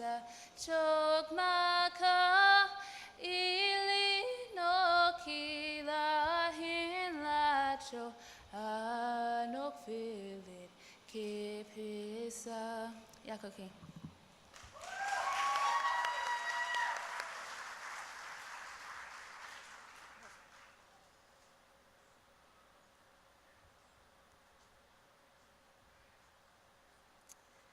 And your question for the evening, what year was the Treaty of Dancing Rabbit Creek signed? The year is 1830. Yakoki.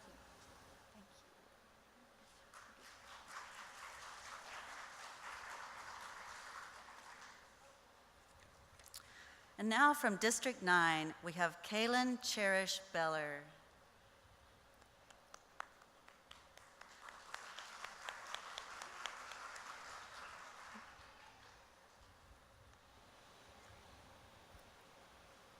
Halito, Sohatehoa, Kaylin Beller. Oti Jakali, Iama Tokalesia. Anana Apisia, James Dry. Hello, my name is Kaylin Beller. I represent District 9, and my councilman is James Dry. Yokoki, thank you. Kaylin from Durant is the 15-year-old daughter of Brandon and Crystal Beller. She is a sophomore at Durant High School. Kaylin is an honor roll student. She was 2017 District 9 Junior Miss. Kaylin was a 2018 Choctaw Nation Youth Leadership Intern. She enjoys reading, writing, spending quality time with her family, going to church, singing, and most of all, volunteering at the Choctaw Nation Community Center or within her community. Kaylin is wearing a traditional turquoise and red dress. Her dress has 3-tier ruffles, and the red trim represents the long walk or the Trail of Tears. The red diamonds represent the diamondback rattlesnake. Kaylin is wearing a red shawl with turquoise fringe and a hawk feather fan. Her jewelry set includes a collared necklace, lapel, ribbon holders, and earrings made in a circular pattern which signifies family ties, closeness, and protection. The jewel within the pattern resembles the sun, which is revered because of its ability to create life and represents growth. The rays of the sun also signify the cardinal directions, north, south, east, and west. The feather within the pattern symbolizes trust, honor, strength, wisdom, power, freedom, and many more things to Native American people. She completes her look with a round comb loaned to her by Felicia Scott. Kaylin's dress was made by her great-grandmother, Nadine Billy. Her shawl was made by Rhoda Ayachobi Scott, and her feather fan was made by Gordon Posh. Kaylin's jewelry was made by Felicia Scott. Kaylin will be performing Choctaw Hymn number 11 and Choctaw Hymn number 46. Hello, Tool. Thank you all so much for coming out tonight. I hope you enjoy. Atakashputama omente. Atakashputama omente. Atakashputama yakni achuk magait amataya yushki omente. Shev ishu litopama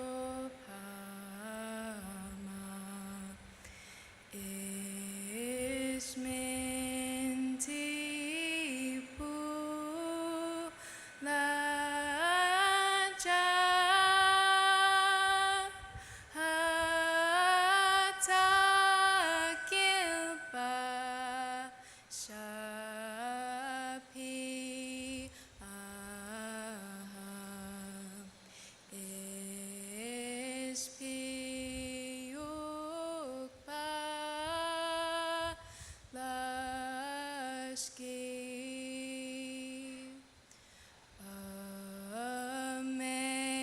Amazing grace, how sweet the sound that saved a wretch like me.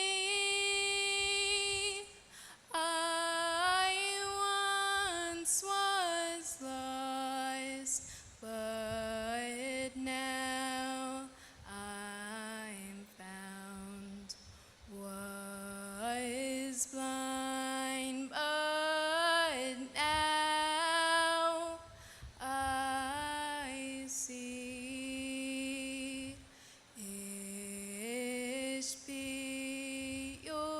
Ishpiyukpa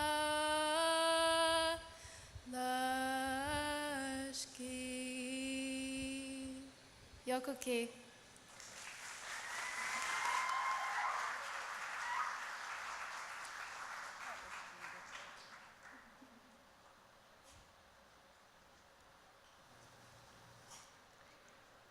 And your question for the evening, how long is the election term for the chief?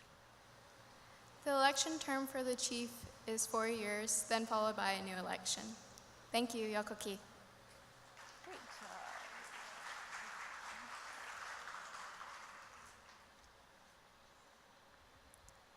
From District 10, we have Haley Brooke Pittman.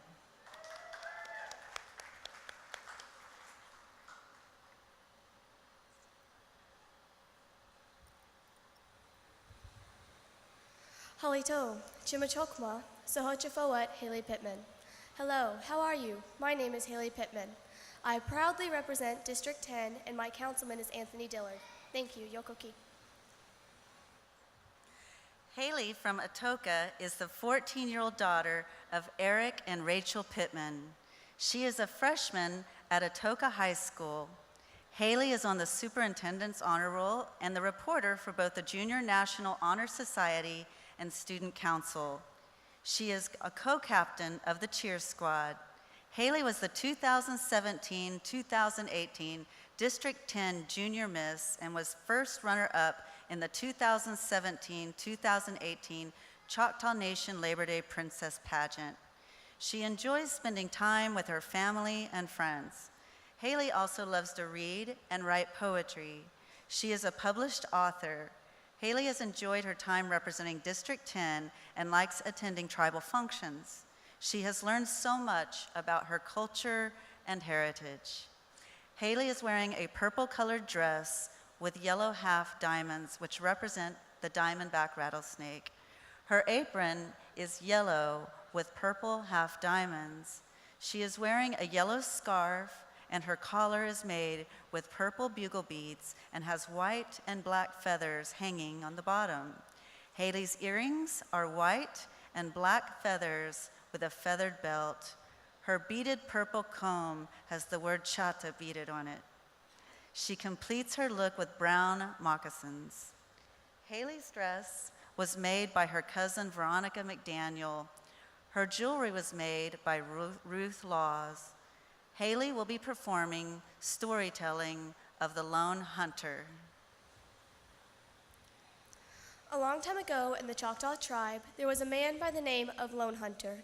And Lone Hunter, he was so prideful and so full of himself that whenever he caught a big deer, he would drag it through the middle of the village so that all the girls would see and go, "Oh, Lone Hunter, that must be the biggest deer yet." And he would puff out his chest and go, "Oh, it was nothing." And the elders would tell him, "Lone Hunter, don't go hunting in the swamp at night." But of course, Lone Hunter would. But he wasn't completely alone. He had his dog. So one night, while he was hunting, he had nothing but a few squirrels on his belt. And he knew that if he went back to the village with nothing but a few squirrels on his belt, all the girls would see and go, "Oh, Lone Hunter, I guess you're not all that you used to be." And he couldn't let that happen. So he stayed the night in the swamp. And he built his campfire and he cooked his squirrel. And he gave some of it to his Ulfie, his dog. And once his dog had eaten his fill, he ate some for himself. And just as they were about to go to sleep, his dog jerked up out of nowhere, looked straight into Lone Hunter's eyes and said, "The man that comes is no man at all." Put his head on his paws, closed his eyes, and never spoke again. Now Lone Hunter, whenever he was falling back to sleep, he heard his dog growl. And he opened his eyes, and sure enough, a tall, dark man came through the fog, with a hood so low you couldn't see his face, and a cloak so long that you couldn't see his fingertips, and he terrified Lone Hunter. But still, Lone Hunter asked him, "Are you hungry? I have some squirrel here I could cook for you." And he cooked the rest of his squirrel, and he reached out to the man with it. And he just thought that if the man went for the squirrel, he would at least see his fingertips. And the man, he just pulled his cloak over his hand so that Lone Hunter couldn't see it. And he ate with his back to Lone Hunter. And when Lone Hunter, whenever he had finished eating and he stepped aside, Lone Hunter saw a pile of squirrel and bones on the ground, as if it fell right through him. And this horrified Lone Hunter. But still, Lone Hunter asked him, "Do you have anywhere to stay tonight? My campsite is already made. I have this campfire here too. You could stay on that side of the campfire, and I'll stay on this side with my dog here," as if to warn the man that he would have his dog there to protect him all night long. And although Lone Hunter tried to stay awake for as long as possible, his eyes soon grew heavy. And sure enough, he heard his dog growl. And he opened his eyes, and the man was standing up and tiptoeing his way to Lone Hunter's side of the campfire. And Lone Hunter, he pulled his knees to his chest and tried to roll away, but he was so scared he couldn't move.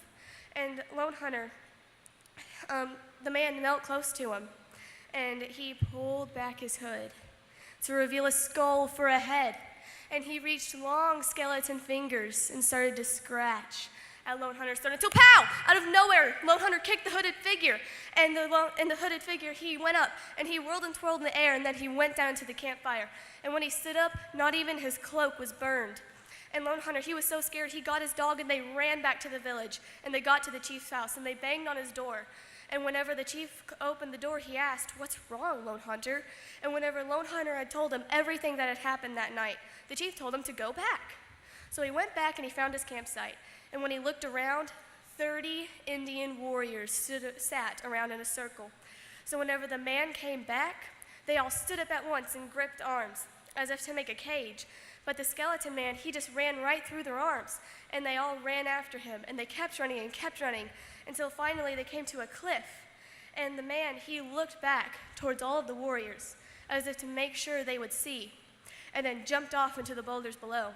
And it took the warriors an hour to get to him. But once they had, there was nothing but a ragged cloak and a bunch of broken bones beside it.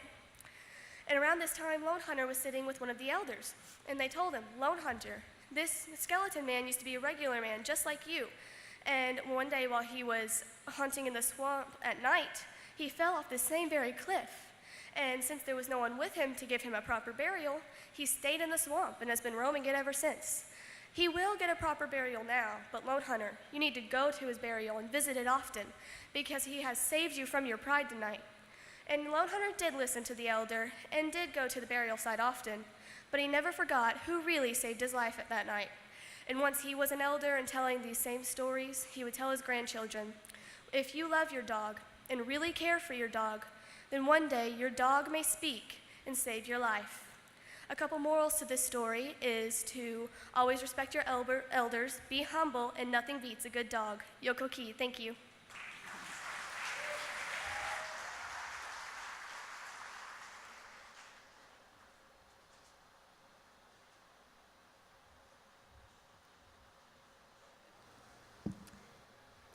And Haley, your question for the evening, what Choctaw ceremony was held each summer when the first ears of the corn crop were ready for roasting?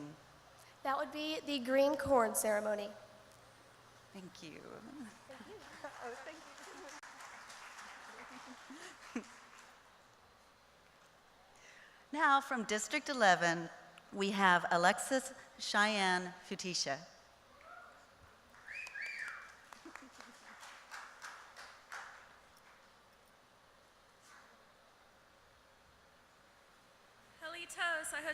Alexis Futisha.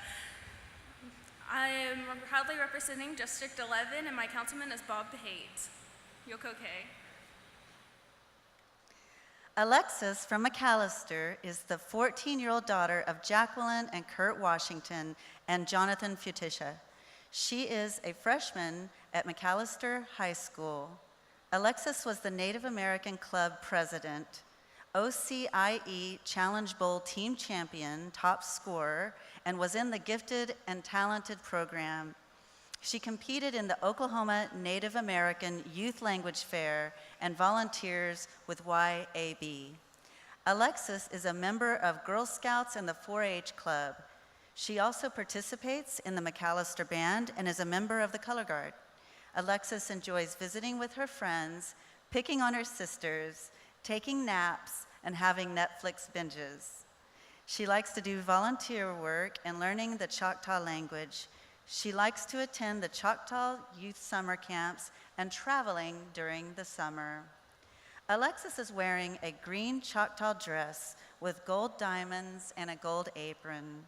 The diamonds respectfully represent the diamondback rattlesnake, and the trim on each side of the diamonds represent the road of life we travel daily. Her jewelry includes earrings, collar beach with a diamond lace design, medallions, a belt, and ribbon holders. The red, yellow, black, and white ribbons represent the 4 directions. She is carrying an eagle feather fan and completes her look with a handkerchief and moccasins she made herself. Her dress was made by her mother. Alexis will be performing the Lord's Prayer in sign language.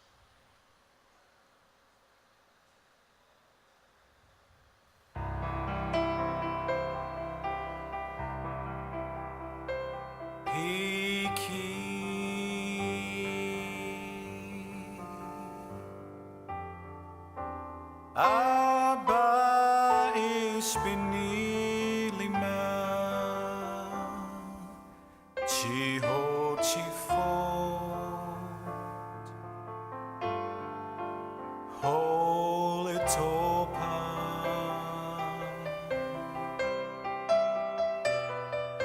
chiyak nit minti nana is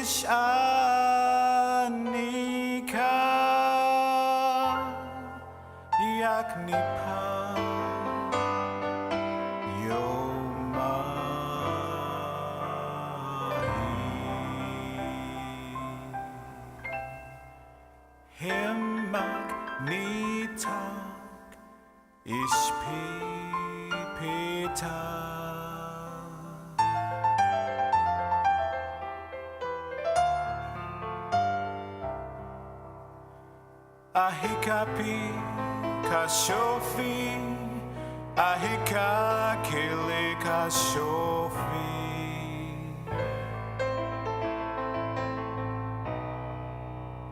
Anok palika ishpilawilina, nanopolo pithako fichi. Chema pelichika ishtayanti. Holy Topa, yet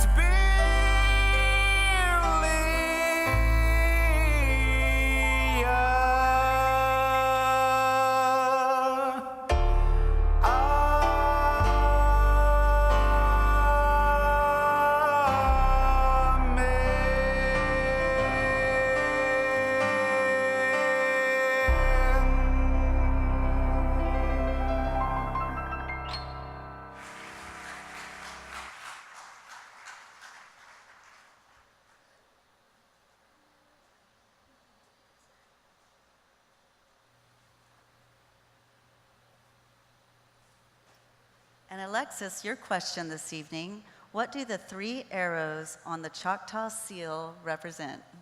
The 3 arrows represent the 3 great chiefs of the original districts. Yokoke.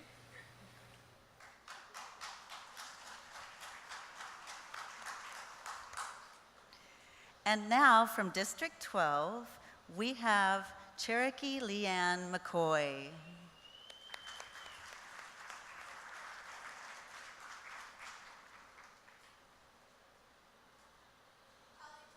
My name is Cherokee McCoy. I am proudly representing District 12. My councilman is James Frazier, Yako Key.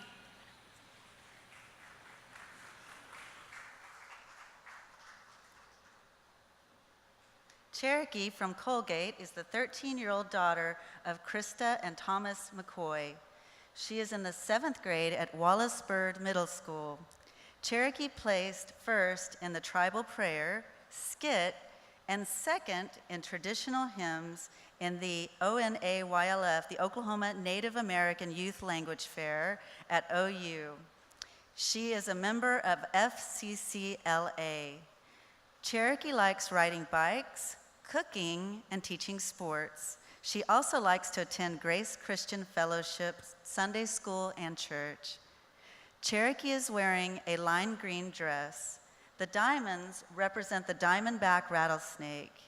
The scallops on the dress are original designs from the Mississippi Choctaw.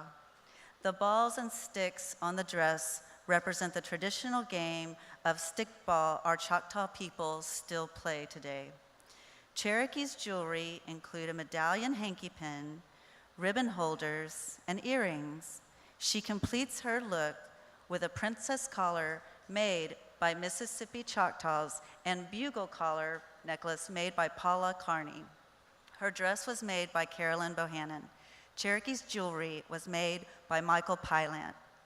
Cherokee will be performing storytelling that Follow the Crow.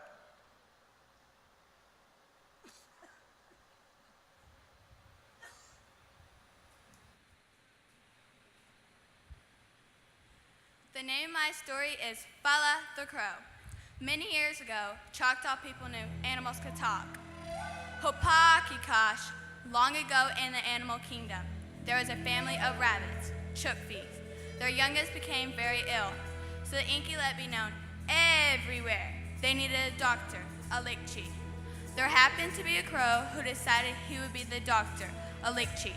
So he gathered all that he needed to doctor the little bunny, Choctaw.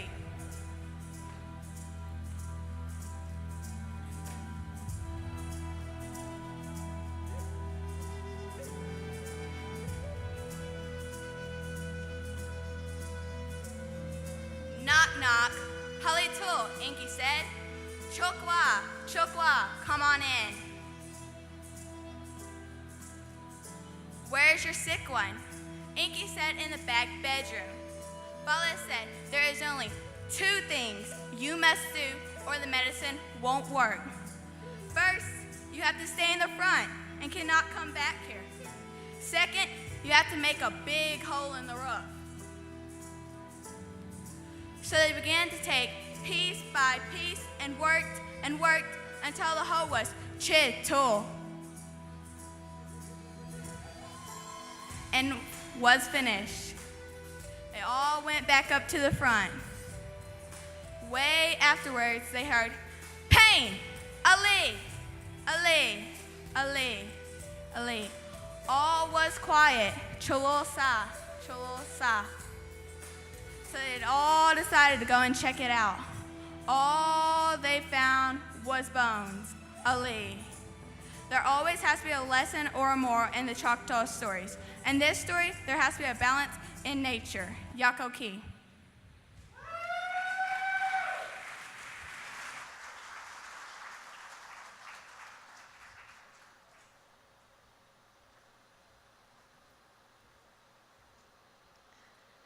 Cherokee, your question for the evening.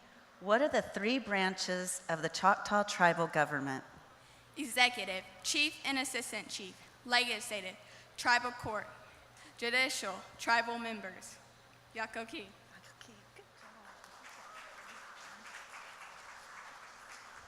And before we break, I would like to take a moment to welcome the visiting royalty. Tonight we have with us Summer Foster, Miss Seminole Nation of Wolf, Oklahoma. Kanaya Tiger, Junior Seminole Nation of Sapulpa, Oklahoma. Kaylin Factor, Pittsburgh County Choctaw Powwow Princess. Taloa Felicatabi, Little Miss Oklachata, Corona, California. Nizani Felicatabi, Junior Miss Oklachata, Corona, California. Crystal Deanne Noah, Senior Miss American Indian Leaders Youth Council of Broken Bow. Malaya McKay Shomo, 2018-2019 Standing Pine Tiny Tots Princess. Tiffany Postoke, Chickasaw Princess. Cindy Miller, Chickasaw Junior Princess. And Olivia Worcester, Little Miss Chickasaw. Now, let's take a brief pause for the Chatakas. We'll be back in a few moments. The main objective of the language program is to involve as many learners as we possibly can. We offer any sort of support that they need. We'll have 40 to 50 students in Choctaw 1 every semester. Home. Play. Some of our students are from the Choctaw descent, so they have a more desire to learn the language. Been good for me and my wife. It's pretty great getting the experience. You're really passing on your culture and the way that you see the world. Right now we're starting to lose a little bit of our language, but through Choctaw Nation we're building it back up.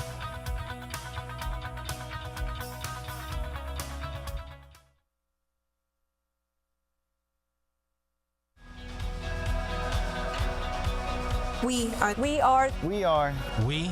the informed. We are the wise. We are the future. We have the Tushka spirit. Your vote is your voice. Your vote is powerful. Our vote matters. Our vote matters. Our vote matters. Our vote matters. Our collective Choctaw voice should be heard. Make a difference. Make a difference. Make a difference in your community. Register today. Register today. Register today.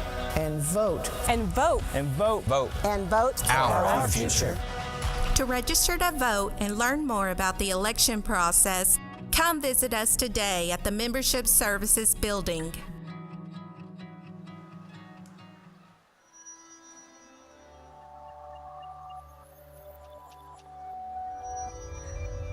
Welcome back. And now, I'd like to bring out the first Little Miss contestant. Please welcome to the stage Leandra Denise Carter from District 1.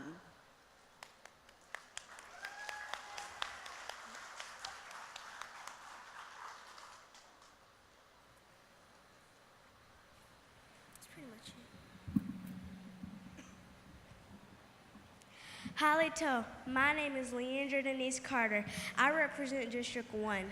My councilman is Thomas Williston, Yakoki.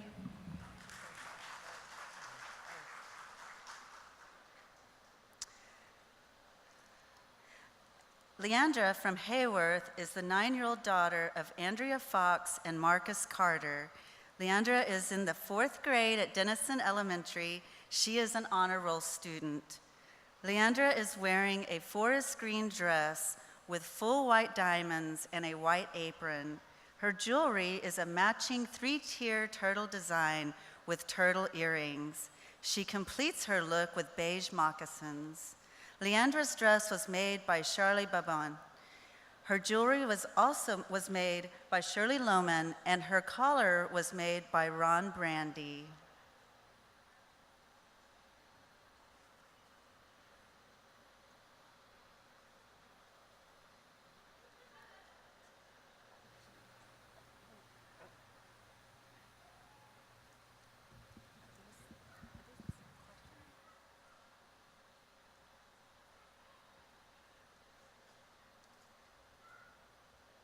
And now Leandra's question.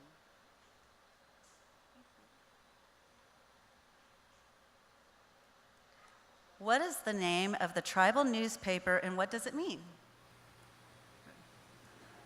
That wasn't on our questions. What is our? One moment.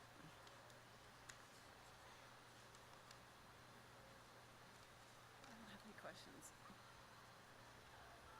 One moment, please. Sorry.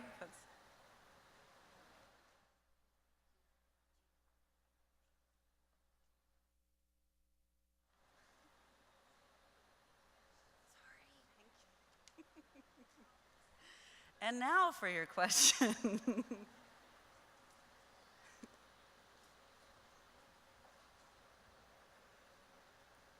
That's a good trait to show pure grace under confusing fire. And now for your question. How do you say hello in Choctaw? Halito. Great job.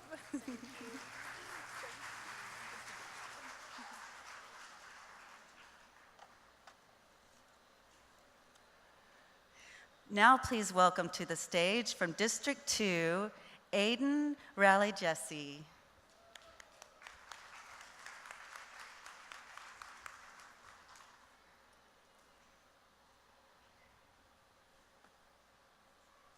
Halito, Chumachukma, Sa Shofoy, Aiden Raleigh Jesse. I proudly represent District 2. My councilman is Tony Award, Yakoki. Aiden from Broken Bow is the 10-year-old daughter of Faith Jesse and Ryan Williston. Aiden is at the 5th grade at Lakfada Elementary. She is on the AB Honor Roll. She has received February 2018 Outstanding Character and Citizenship Awards. She is a Choctaw Nation Star student. Aiden has held the title of Little Miss Choctaw Lumberjack and was the first runner-up for 2017 District 2 Little Miss, first runner-up for 2017 Little Miss Watermelon Festival, and first runner-up for Little Miss Ouachito. She plays basketball for the Lakfada Falcons and played stickball for Hiloa Osi. She attended all the Choctaw Nation summer camps. Aiden likes to draw, read, baking, learning how to sing in Choctaw, helping her little cousins with their homework, and babysitting her baby cousin Daxton. Aiden is wearing a silver headband on the back of her head. Her earrings are Choctaw scrolls.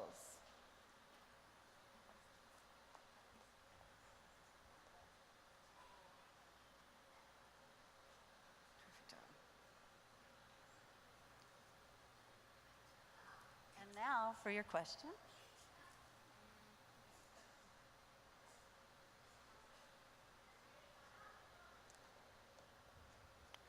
What is your favorite color and how do you say it in Choctaw?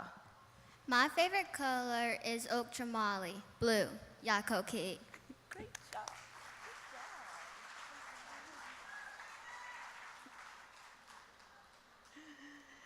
Now, please welcome to the stage Soledad del Carmen Garcia Mejia from District 3.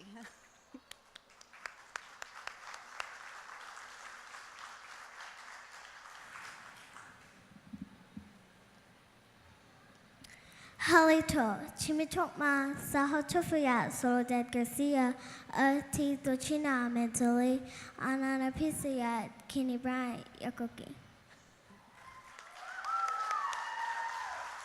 Carmen from Talahina is the 8-year-old daughter of Nakisha Garcia. Soledad, there was a typo. Soledad is in the 3rd grade at Talahina Elementary. She has received the Citizenship Award and Reading Counts Award. Soledad likes to go camping, play coach pitch for the Boomers, and play stickball for the Tushkawaya youth team.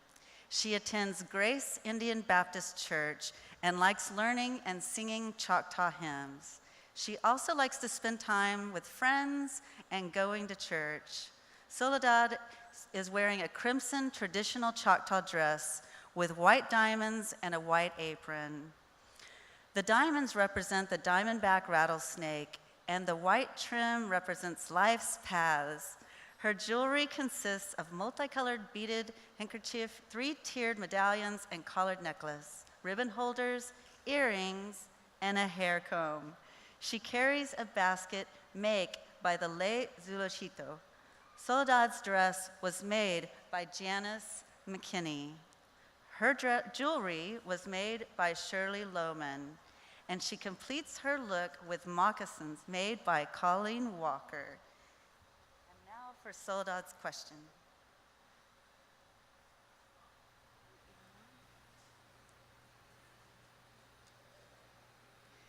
How do you say thank you in Choctaw? Yakoki.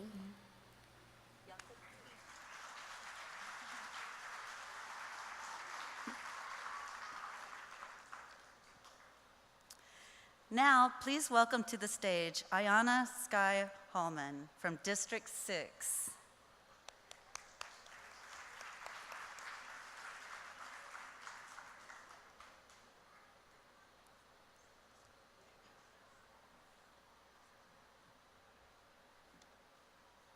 Halito, my name is Ayana Sky Holman. I represent District 6. My councilwoman is Jennifer Woods. Yakoki. Ayana from Wilburton is the 12-year-old daughter of Crystal Holman. She is a 7th grader at Panola Junior High School. Panola Junior High, yes. Ayana is on the Principal's Honor Roll and participates in the Gear Up program. She received the Masonic Lodge Student of Today Award. Ayana likes to play basketball, softball, go fishing, and swimming. She enjoys spending time with family, friends, and helping her grandmother in the garden.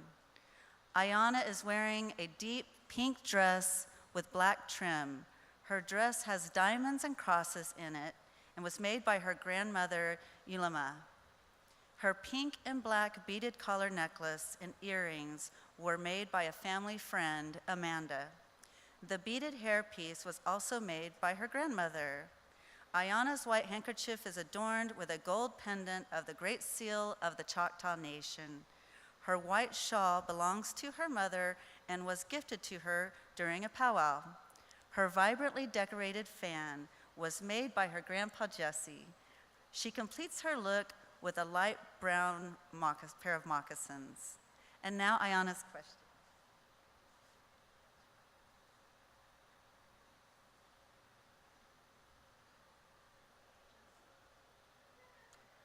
What tribal activities are you involved in?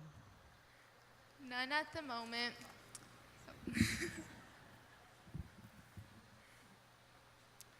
None at the moment, but I would love to be interested in learning stickball.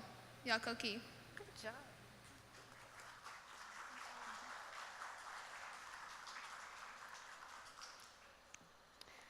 Now please welcome to the stage Mia Janelle Reich from District 7.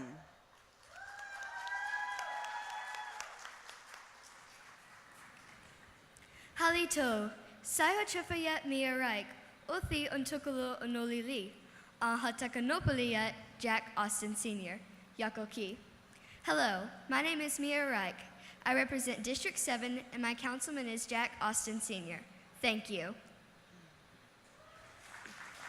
Mia is from Wright City and is the 10-year-old daughter of Melissa and Jay Wright. She is in the 5th grade at Finley Reese Elementary. Mia is on the Superintendent's Honor Roll and has received awards in reading, math, and is Johnson O'Malley Superior and received the Academics Award. She is a McCurtain County Curriculum Contest qualifier. Mia plays basketball, the piano, and competes in dance. She likes to go camping, fishing, shooting her .22, riding her bike, reading, skating, and participating in Girl Scouts.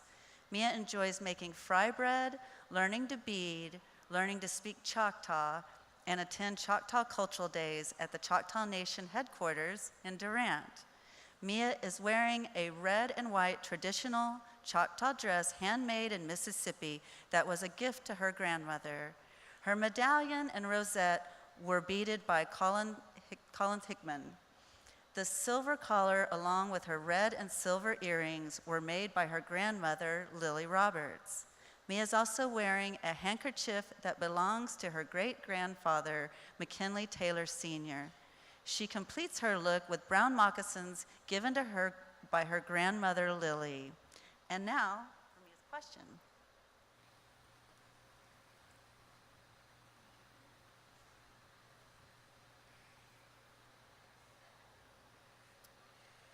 Who is your tribal council person and what is the district? My tribal council person is Jack Austin Sr., and I represent District 7, Yakoki.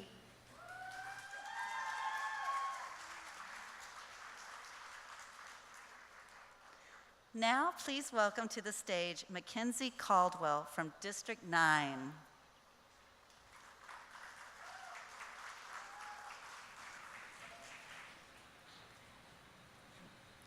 Halito, Sa Hochifawet Mackenzie Caldwell, Siafamia Awa Achafa. Hello, how are you? My name's Mackenzie Caldwell. I'm 11 years old. My councilman is James Dry, and I proudly represent District 9, Yokoki. Mackenzie from Durant is the 11-year-old daughter of Kristen and Jeremy Caldwell. She is in the 6th grade at Durant Intermediate School. Mackenzie is an AB honors student. She received awards for perfect attendance, the Crafty Queen Award, and was a member of Quest, an accelerated student group. She's a member of the school Green Team art program and takes sewing classes. Mackenzie enjoys gymnastics, taking Choctaw classes, volunteering at the Choctaw Community District Center, and learning about her culture.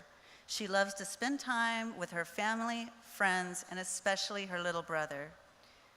Mackenzie is wearing a traditional burgundy dress with full white diamonds and a white apron. The diamonds represent the diamondback rattlesnake. Her jewelry is in a starburst pattern and includes medallion necklace, earrings, mirrored ribbon holders, and a beaded bracelet. Mackenzie is also wearing a Choctaw Nation seal lapel pin. She is also wearing a collar with a white handkerchief. Her dress was made by her great-aunt Judy Davis. Her jewelry was made by Marva Sampson. She completes her look with white moccasins and a prayer fan donated by a District 9 Choctaw elder. And now for Mackenzie's question.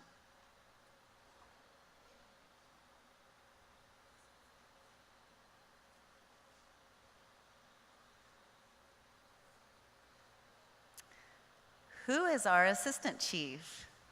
The assistant chief is Jack Austin Jr., Yakoki.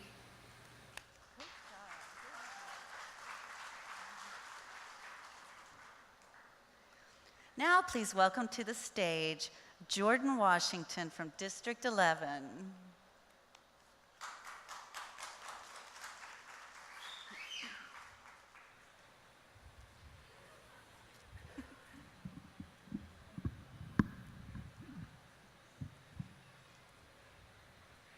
Halito, Sahochfoyet, Jordan, Washington. I represent District 11, and my councilman is Bob Pate. Jordan, from McAllister, is the 9-year-old daughter of Curtis Jr. and Jacqueline Washington. She is in the 3rd grade at Emerson Elementary. Jordan is on the honor roll, is a Choctaw Star student, and a member of the Character Club. She was awarded the Top Reader Award and was nominated for the National Youth Leadership Forum. Jordan likes to play softball and stickball as well as soccer. She also likes to read and play Roblox. Jordan enjoys cultural activities like beading, volunteering at the Choctaw Community Center, and helping with the Indian Ed program at school. She likes to go to the Choctaw Nation summer camps. Jordan is wearing a maroon dress with gold diamonds and a gold apron. The diamonds represent the diamondback rattlesnake, and the trim represents the path of life we travel daily. Her jewelry includes earrings, collar necklace in a diamond lace design, a medallion, belt, and ribbon holders. Jordan's ribbons of red, yellow, black, and white represent the 4 directions. She is carrying a feather fan. Her dress was made by her mother, Jacqueline. She completes her look with a handkerchief as well as moccasins she made herself. And now for Jordan's question.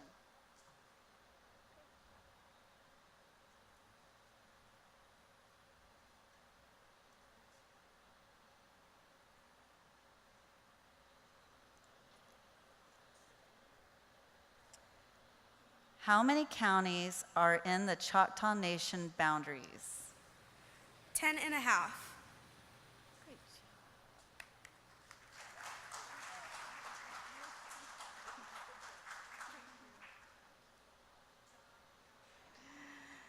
Now please welcome to the stage Choctaw McCoy from District 12.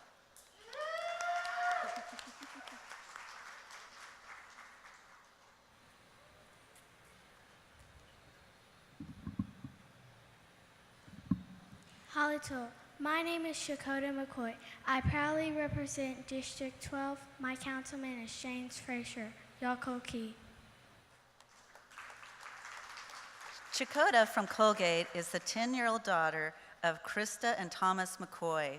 She is in the 4th grade at E.E. Emerson Elementary. Choctaw is on the principal's honor roll. She likes to attend Choctaw language classes, reading, riding bikes, and attends Grace Christian Fellowship Church. She placed first for a skit and 2nd place for traditional hymnals in the Oklahoma Native American Youth Fair. Choctaw enjoys spending time with family and loves her animals. Choctaw is wearing a turquoise traditional dress. The diamonds represent the diamondback rattlesnake. Her apron was designed to be a carrier for wool, corn, and many other things. Her jewelry is a pink feather design and was made by Michael Pilot. Her bugle necklace was made by Paula Carney. And now for Choctaw's question.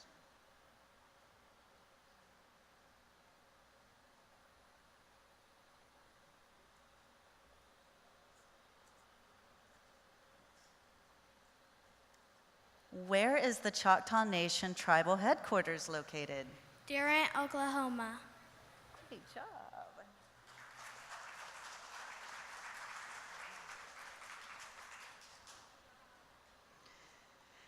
Now that concludes the Little Miss portion of the pageant.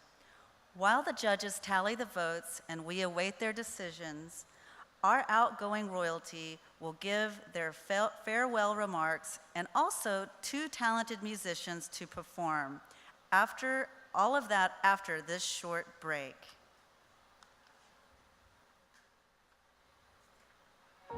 We are the clay people, made from the earth.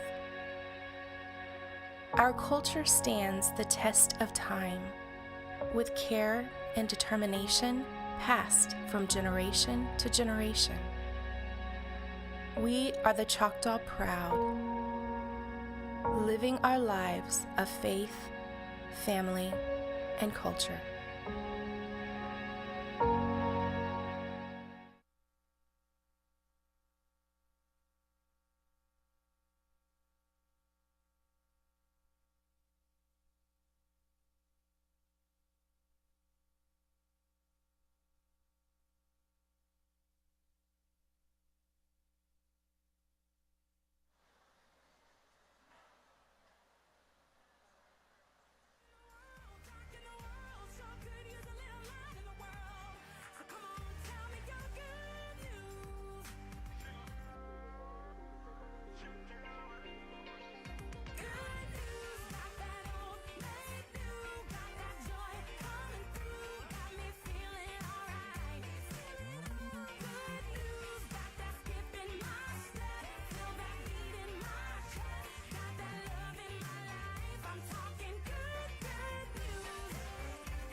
And now for the farewell remarks and thank yous from our 2017 royalty.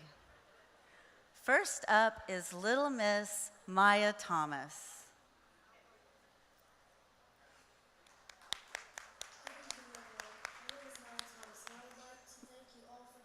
And supporting all these beautiful Choctaw princesses tonight. My year as Little Miss has been a year that I will never ever forget. All the memories and new experiences that I got to share with two amazing young ladies, Brianna and Jade. For example, me trying to jump over a pole in Tulsa and my leg getting caught. I didn't make it. Or Jade front flipping over the rental car seat when we were leaving California. She thought she was an acrobat. Oh yeah, what about the scorpion sucker and Brianna eating the leg? She started freaking out. I could go on, but I won't. I am truly blessed to have this opportunity to be Little Miss. My senior miss and junior miss have become my sisters. Thank you for always supporting me and encouraging me. I love you both. Thank you to Chief and Assistant Chief for making us feel like we were extended family. Thank you to my councilman, Perry Thompson, for believing in me.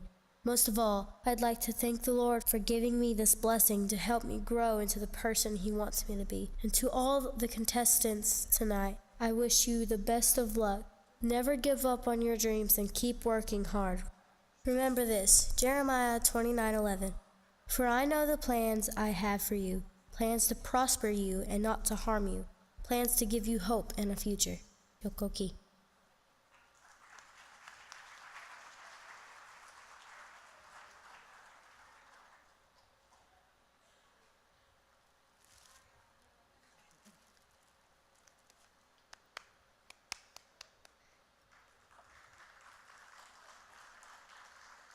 Yakoki Maya. Next, we have Junior Miss Jade Cossey.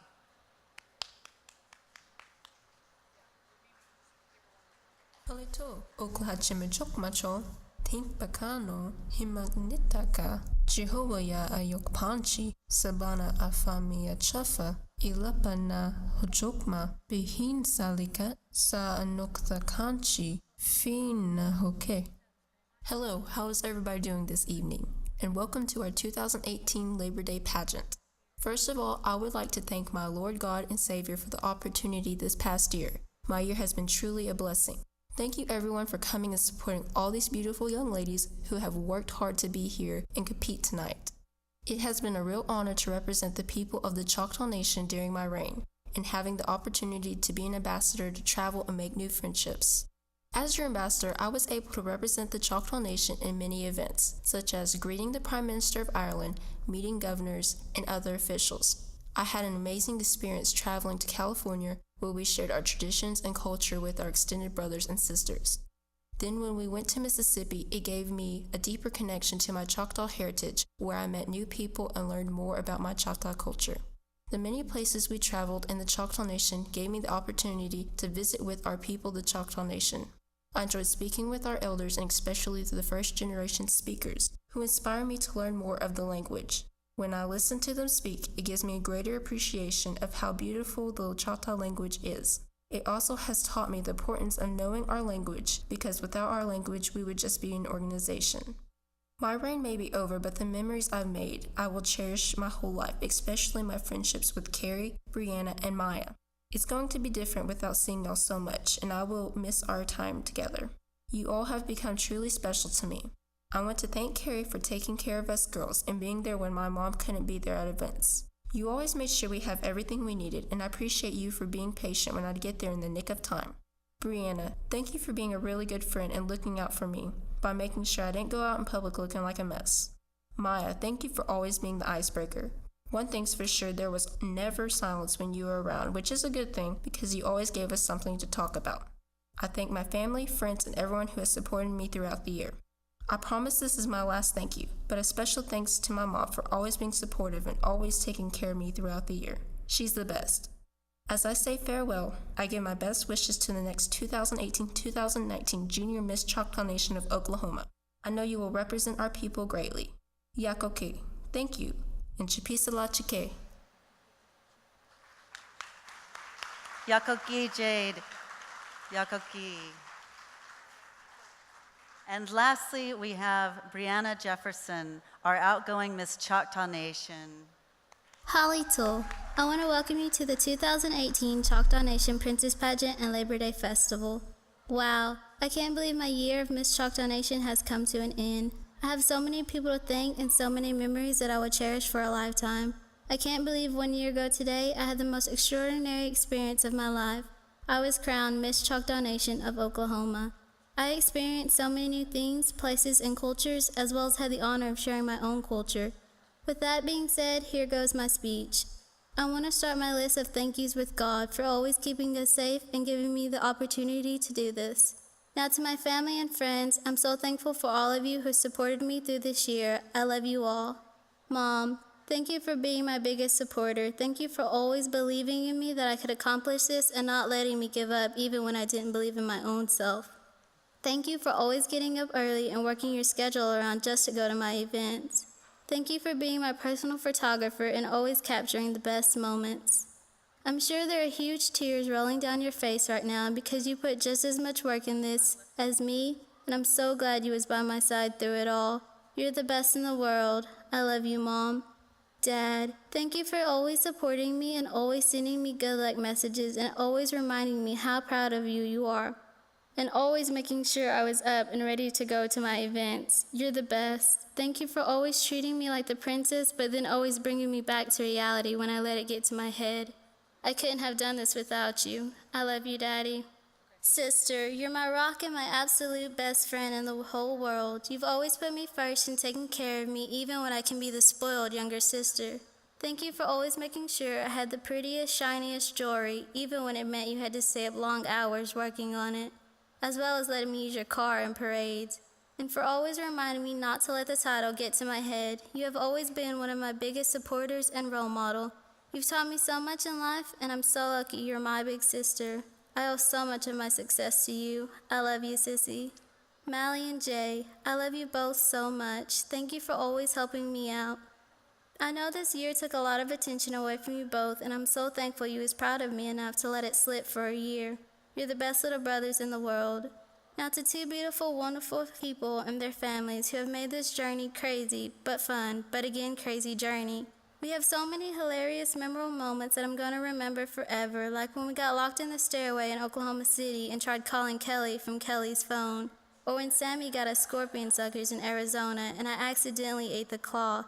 It was a taste I'll never forget. Let's just say we wasn't the brightest trio, but we made it work.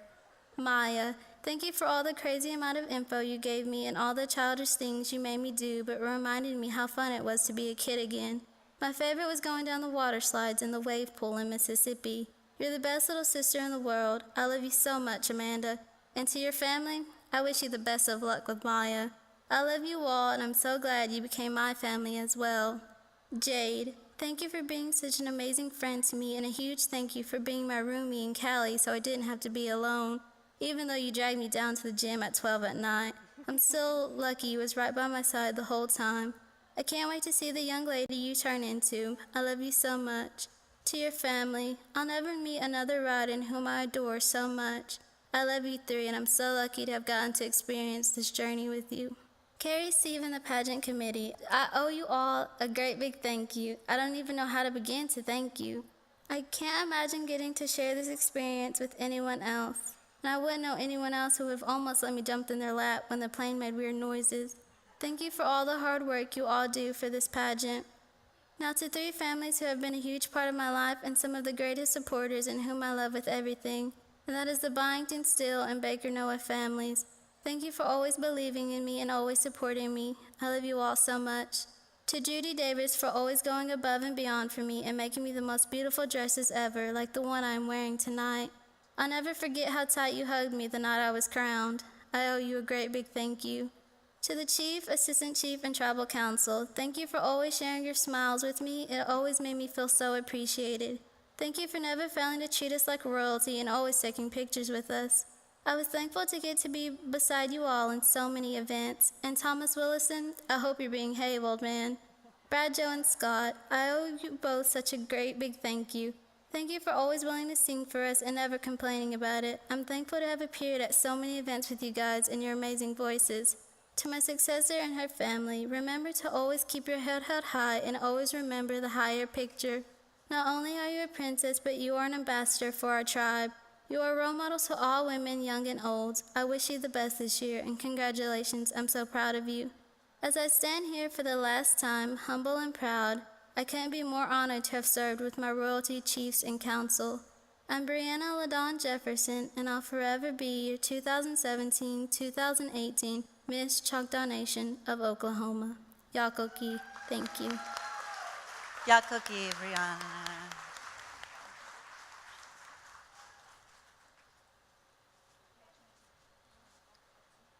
Wonderful. Yakoki, Brianna, Jade, and Maya, for all so honorably and beautifully representing the Choctaw Nation in always a gracious and respectful manner. And now we'd like to present our outgoing royalty with parting gifts. Chief Gary Batten and got choked up. Chief Gary Batten and Assistant Chief Jack Austin Jr. are giving gifts to the ladies to thank them, Yakoki, for their service as ambassadors. Thank you so much for representing our nation.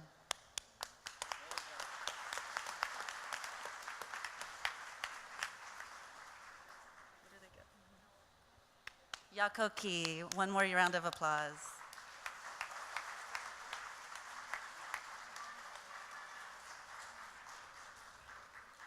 And while our judges deliberate backstage, Choctaw tribal member Brenton Berryhill will offer musical entertainment. Brenton lives in Boswell and is a fitness counselor with the Choctaw Nation Wellness Center. He is self-taught to play the guitar, piano, bass, and drums. Please welcome Brenton Berryhill to the stage.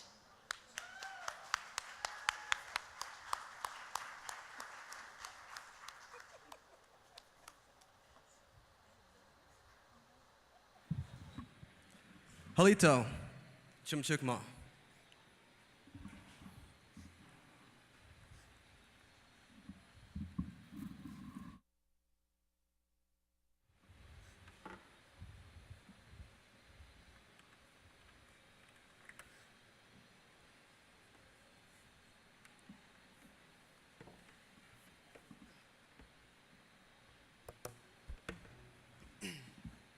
My name is Brenton Berryhill. I'm from Boswell, Oklahoma. I came tonight to sing a few songs for y'all. Hope y'all enjoy.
Undercover, blame it on the seasons. Ain't no kind of reason, baby, why I come and go.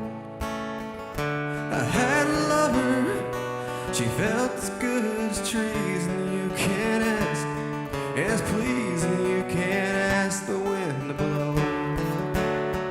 And I would buy for you a diamond or myself some gasoline. If I can't afford you, darling, then I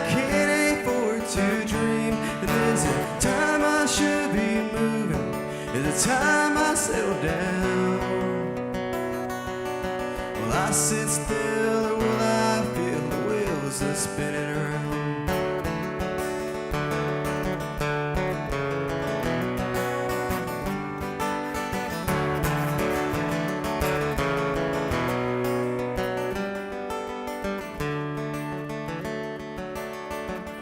I ain't the brightest bird that ever flew.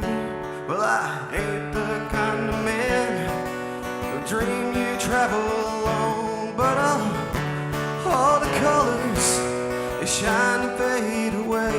Well, they're just like New Year's Day, and they're here and then they're gone.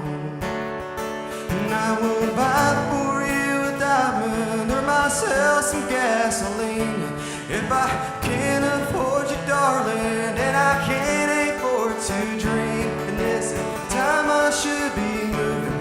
Is it time I settle down? Well, I sit still while I feel the wheels are spinning around.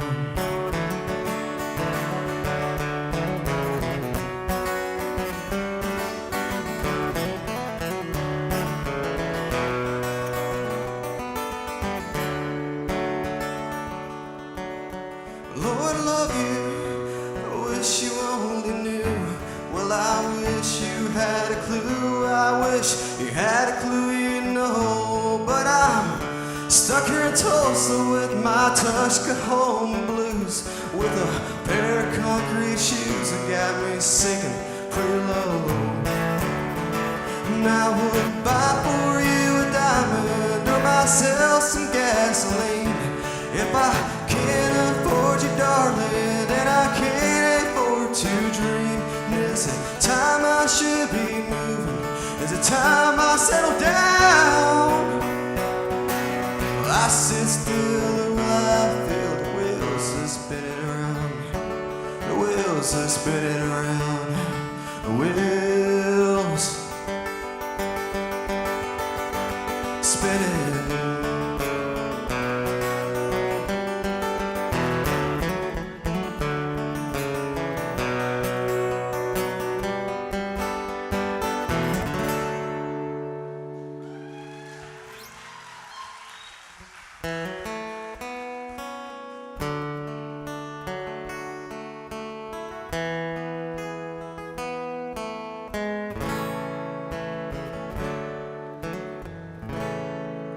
I know you loved him a long time ago. Even now in my arms, you still love him, I know. And darling, this time his memory died. And he hold me tonight, and don't close your eyes, and don't close your eyes. Let it be me, and don't pretend it's him in some fantasy. And darling, just once let yesterday go, and you'll find more love than you've ever known. Baby, hold me tight when you love me tonight, and don't close your eyes.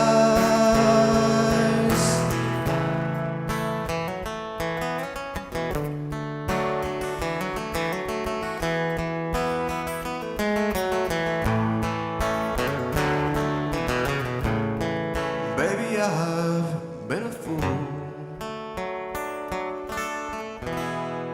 holding on all this time. Even now in my arms, knowing he's in your mind. I keep hoping someday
in some fantasy.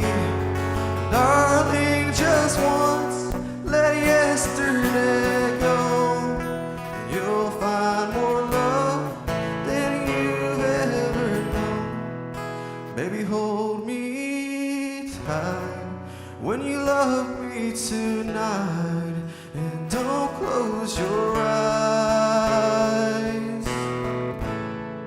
Baby, hold me tight when you love me tonight, and don't close your eyes.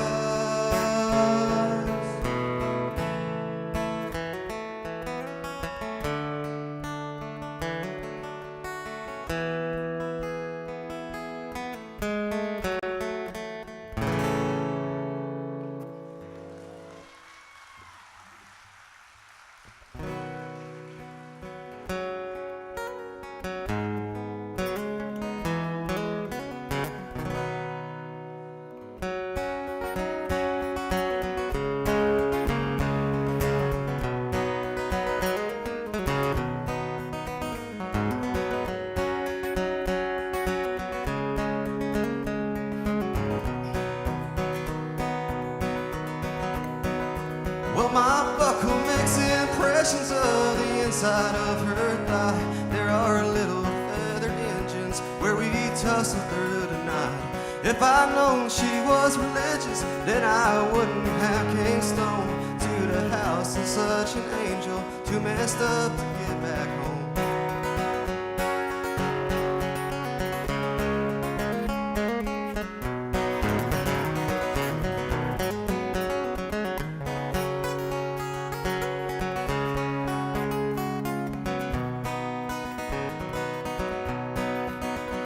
Looking over West Virginia, smoking spirits on the roof, she asked, ain't anybody told you that them things are bad for you?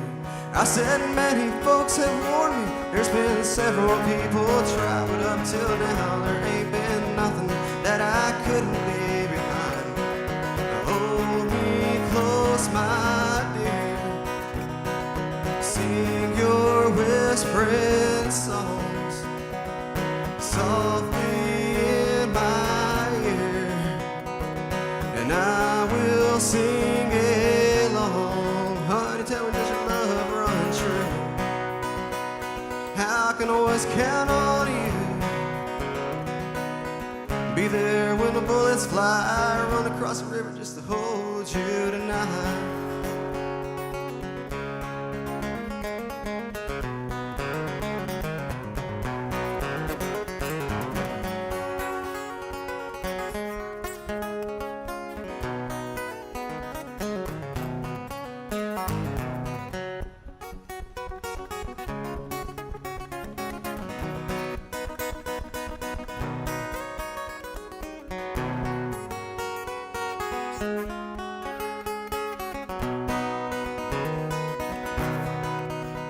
Well, my heart is sweating bullets from the circle it has raised, like a little Choctaw Indian calling out the clouds for rain.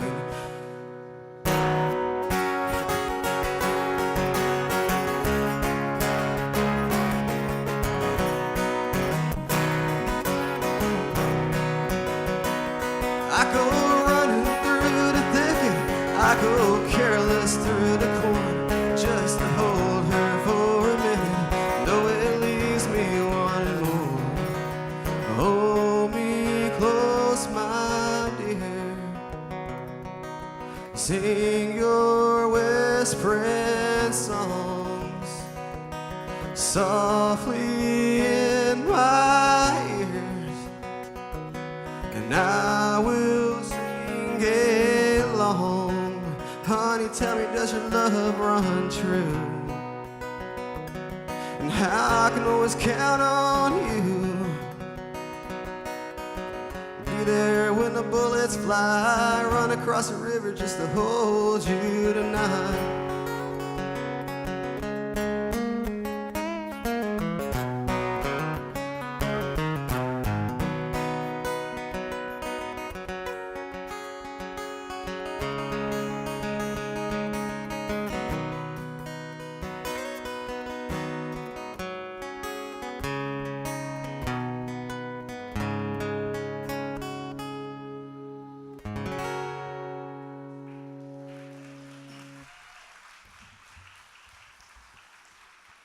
I want to dedicate this song to my granny and papa. They're not here tonight. They're at home. They're old. They can't get out. My granny's legally blind, but papa's stubborn. There's nothing wrong with him. But I just want to, if they can hear this or later on, I just want to tell them that I love them.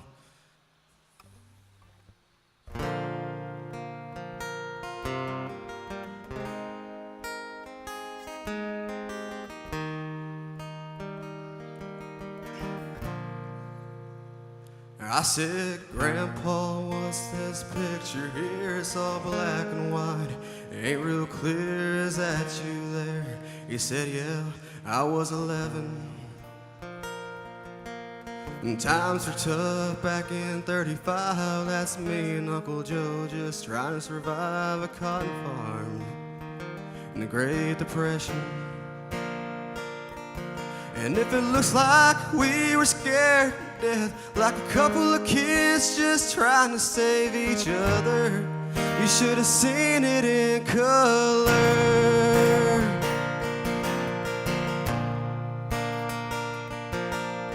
This one here's taken overseas in the middle of hell, 1943. Wintertime, you could almost see my breath. That was my tail gunner, old Johnny McGee. He was a high school teacher from New Orleans, and he had my back right through the day we left. And if it looks like we were scared to death, like a couple of kids just trying to save each other, you should have seen it in color. A picture's worth 1,000 words, but you can't see with those shades of breaky color. You should have seen it in color.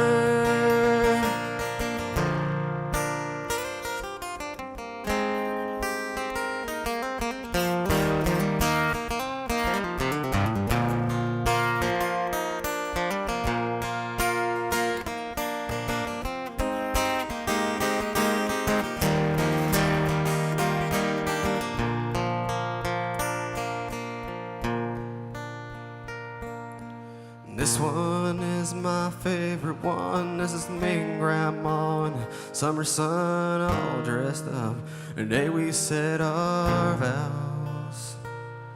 You can't tell it here, but it was hot that June. That rose is red and her eyes are blue, and just look at that smile. I was so proud. And that's the story of my life. Right there in black and white. And if it looks like we were scared to death, like a couple of kids just trying to save each other, you should have seen it in color. A picture's worth 1,000 words, but you can't see with those shades of breaky color. Should have seen it in color.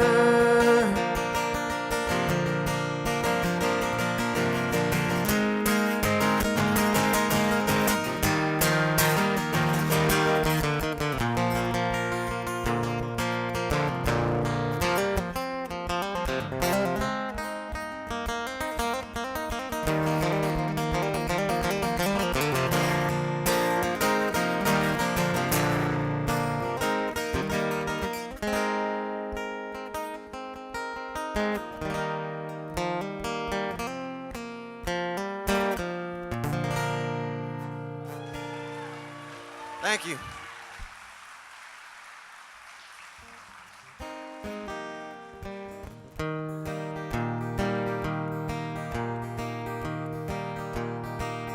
Your cheating heart will make you weak. You cry and cry and try to sleep, but sleep won't come the whole night through. Your cheating heart will tell on you when tears come down like falling rain. toss around and call my name. You'll walk the floors the way I do.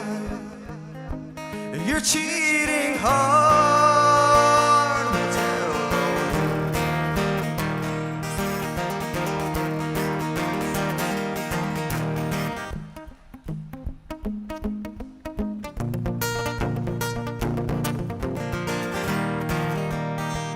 You're cheating hard, we'll find someday, and cradle love you threw away.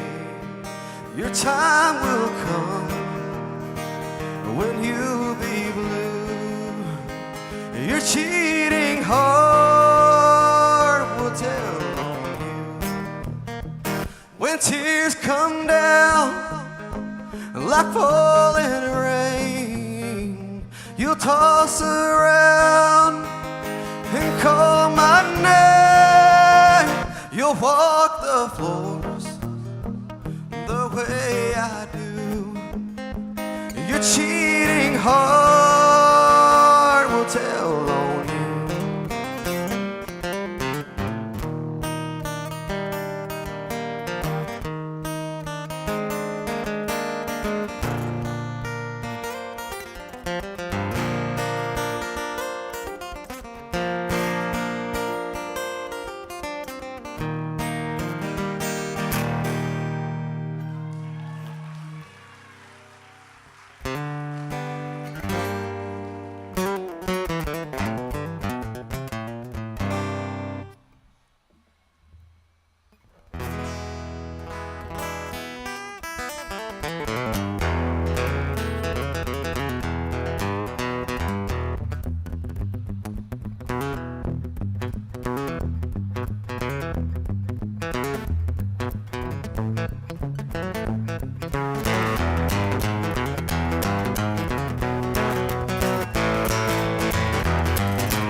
Low I see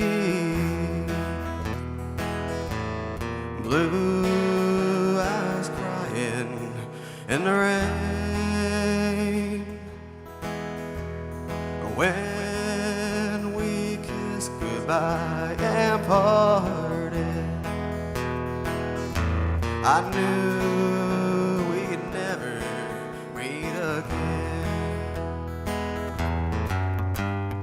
Love is like a dying ember, and only memories remain. And through the ages I remember blue eyes crying in the rain.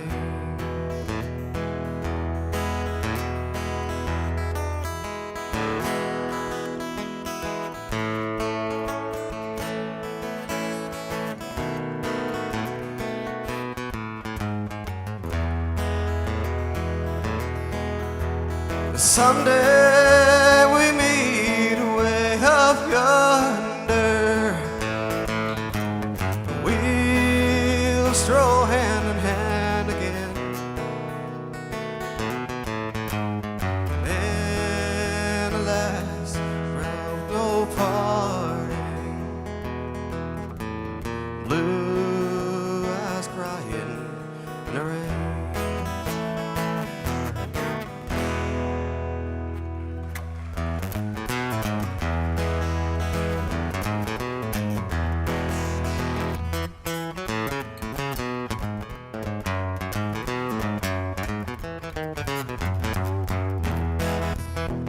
I'm a honky-tonk man, and I can't seem to stop.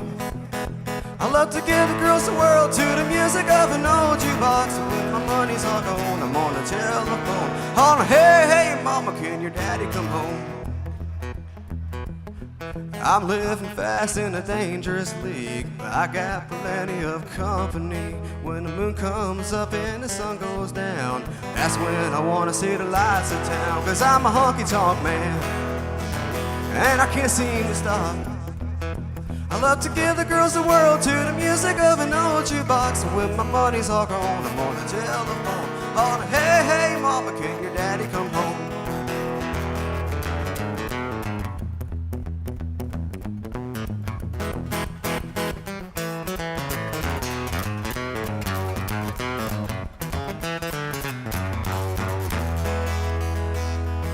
Takes a little pretty girl and a jug of wine. That's what it takes to make a honky-tonk mine. With the jukebox a moaning, the honky-tonk sound, that's when I wanna lay my money down. Cause I'm a honky-tonk man, and I can't seem to stop. I'll give the girls the world to the music of an old jukebox. And when my money's all gone, I'm on the telephone. On a hey, hey, mama, can your daddy come home?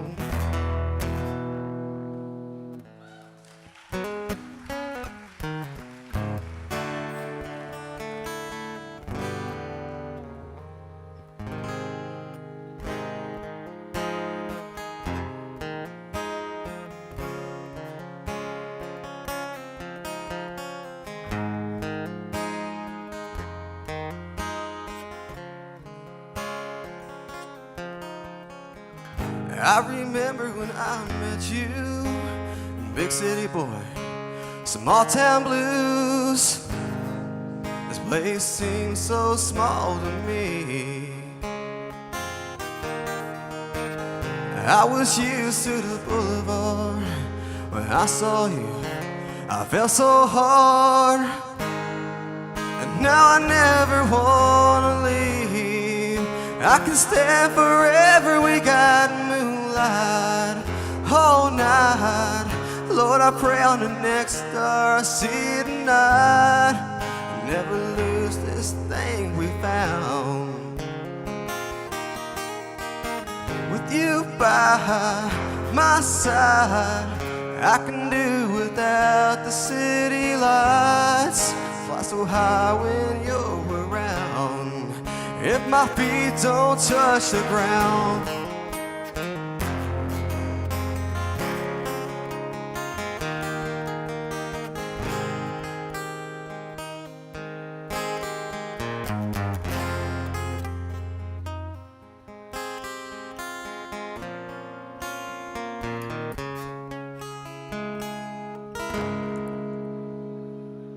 With an empty glass and one last cigarette, it's closing time, and I'm drunk again. But somehow make it home. I cry myself to sleep. Yeah, that's the way the day ends every night for me. Every night I'm in some bar, I'm throwing whiskey on a heart that's on fire. Forgetting you ain't no easy thing. Each night for me it's up the same. With an empty glass and one last cigarette, it's closing time, and I'm drunk again. But somehow I make it home. I cry myself to sleep. Yeah, that's the way the day ends every night for me. Every night I'm in some bar, I'm throwing whiskey on a heart that's on fire. Forgetting you ain't no easy thing. Each night for me it's up the same. With an empty glass and the last cigarette. It's closing time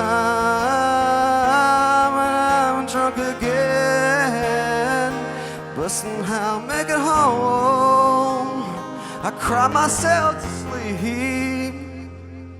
Yeah, that's the way it ends every night for me.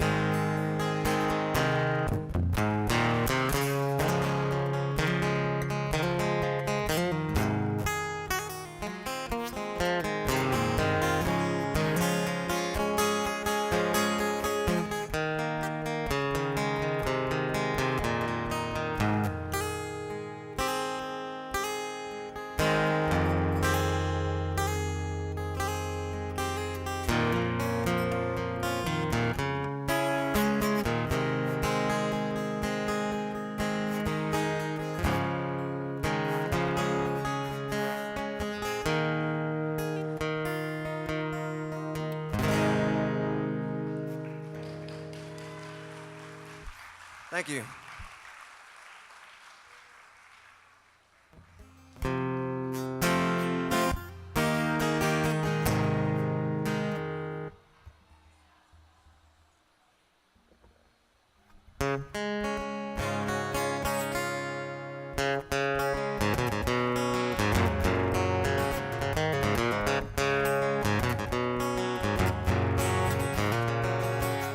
These wheels keep on turning,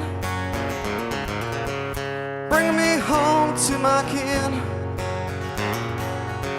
singing songs about the Southland. What I know a Choctaw man's gonna do.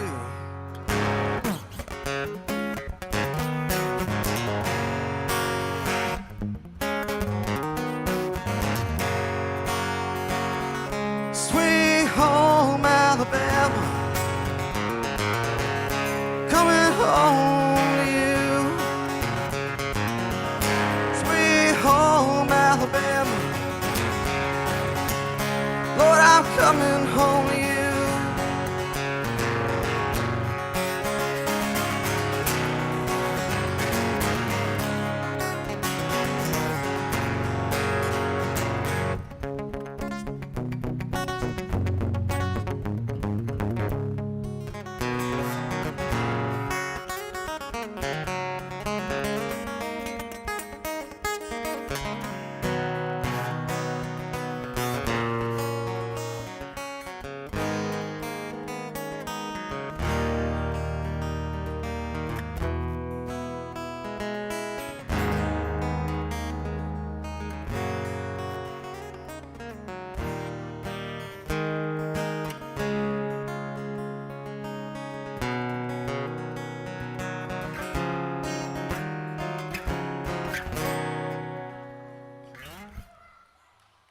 I got one more song for y'all and I'm gonna call it quits.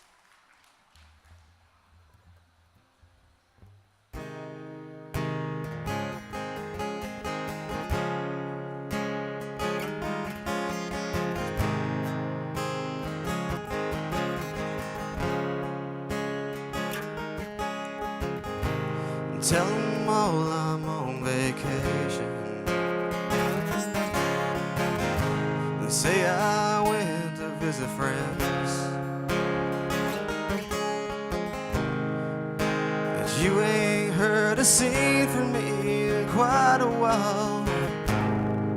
When he asked you where I've been, and tell him that I'm on the West Coast where it don't ever rain, and that I'm probably doing fine. And just don't tell them I've gone crazy, and I'm still strung out over you. And tell them anything you want to, just don't tell them all the truth. Don't tell them all the truth. Tell them all I'm out in Vegas, blowing every dollar I ever made. Tell them on some old rock and roll band, and sung this song a long time, decided just to sing it. But anyways. Tell them anything you want to, just don't tell them all the truth. Don't tell them all the truth. Tell them anything you want to, just don't tell them all the truth. Don't tell them all the truth. I still love you. Yeah, that's the truth. I still need you. Yeah, that's the truth.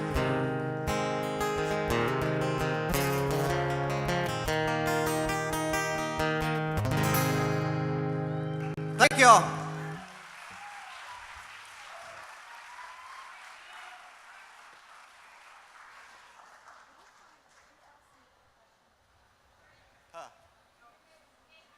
Okay.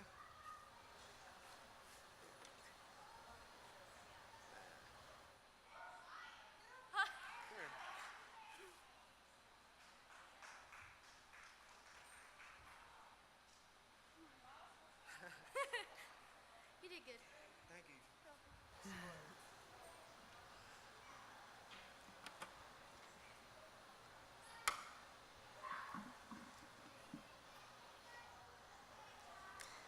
Thank you so much, Brenton. Let's give him another round of applause.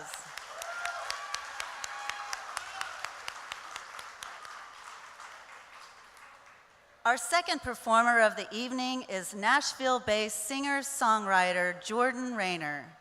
Jordan, originally from the Durant area, and currently her single, Wearing Out Angels, is getting national airplay. Please welcome to the stage, Jordan Rayner.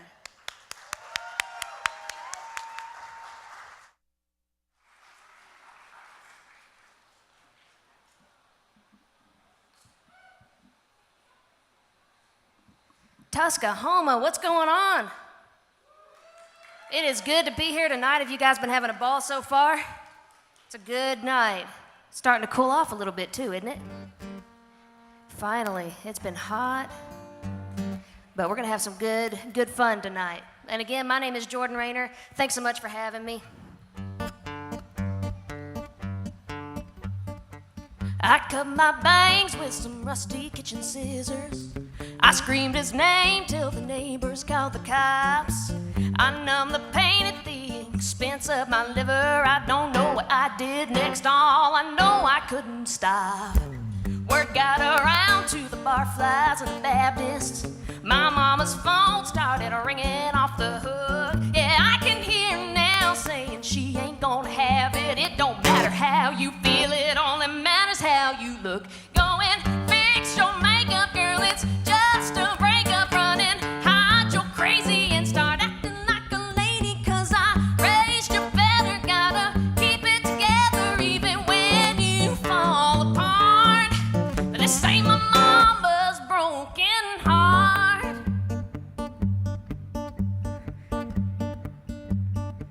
Wish I could be just a little less dramatic, like a Kennedy when Camelot went down in flames. Leave it to me to be holding the matches when the fire trucks show up and there's nobody else to blame. Can't get revenge and keep a spotless reputation. Sometimes revenge is a choice you gotta make. My mama came from a softer generation where you get a grip and bite your lip just to save a little face. Go and fix your makeup, girl, it's just a breakup. Running, hide your crazy and start acting like a lady. 'Cause I raised you better, gotta keep it together even when you fall apart. This ain't my mama's broken heart. Powder your nose, paint your toes, line your lips, keep them closed. Dot your T's and dot your I's and never let them see you cry. Go and fix your makeup, girl, it's just a breakup. Running, hide your crazy and start acting like a lady. 'Cause I raised you better, gotta keep it together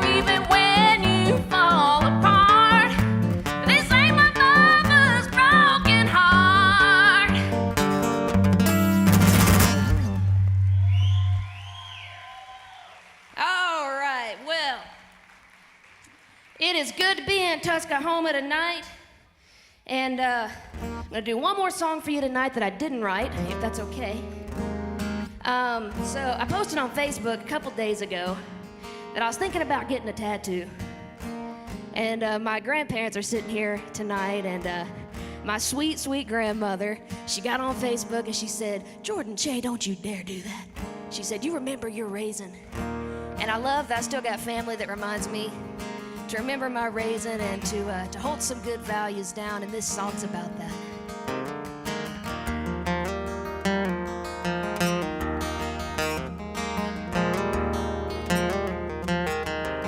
You know there's a light that glows by the front door. Don't forget the keys under the mat. When childhood stars shine, always stay humble and kind. Go to church 'cause your mama says to, and visit grandpa every chance that you can. It won't be a waste of time. Always stay humble and kind. Hold the door, say please, say thank you. Don't steal, don't cheat, don't lie. I know you've got mountains to climb, but always stay humble and kind. When those dreams you're dreaming come to you, or when the work you put in is realized, let yourself feel the pride, but always stay humble and kind. Well, don't expect a free ride from no one. Don't hold a grudge or a chip, and here's why. Bitterness keeps you from flying. Always stay humble and kind. Hold the door, say please, say thank you. Don't steal, don't cheat, don't lie. I know you've got mountains to climb, but always stay humble and kind.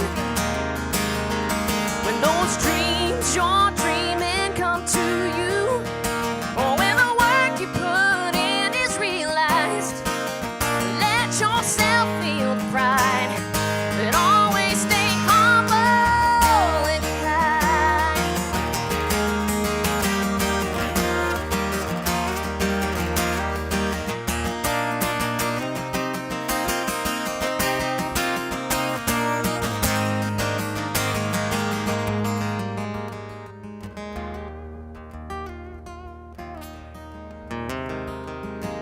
When it's hot, eat a root beer popsicle. Shut off the AC and roll the windows down. Let that summer sunshine and always stay humble and kind. Don't take for granted the love this life gives you. When you get where you're going, don't forget, turn back around. Help the next one in line. In Oklahoma, always stay humble and kind. All right, well, if you don't mind now, I'm going to do a couple songs for you that I've written, and don't worry, I'm going to get off the stage real quick so you guys can see what you came here for, see who's going to be crowned tonight. I'm excited to see that myself. I've been keeping up with it backstage. So, but this next song I wrote with a guy named Kevin Brandt, and we were kicking around the studio one day, and Kevin, you know, he's kind of a grandfather figure to me. And Kevin's always full of questions, always got something on his mind, you know, which makes for a great songwriter. But we were kicking around the studio one day, and we were talking about cars. He loves cars. And he said, you know, I just wonder what made a fella decide that he should make a car, you know. What made somebody decide the covered wagon wasn't quite cutting it? And so, well, we got to talking about that, and we thought we came up with a pretty good answer, and we decided to write a song about it. And it goes something like this.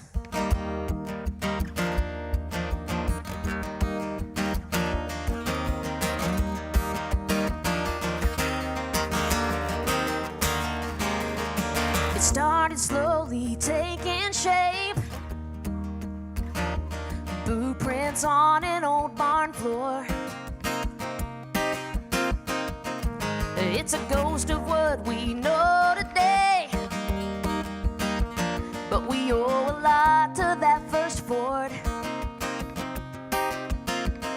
Yeah, it was just metal gears and glass, and it only came in black.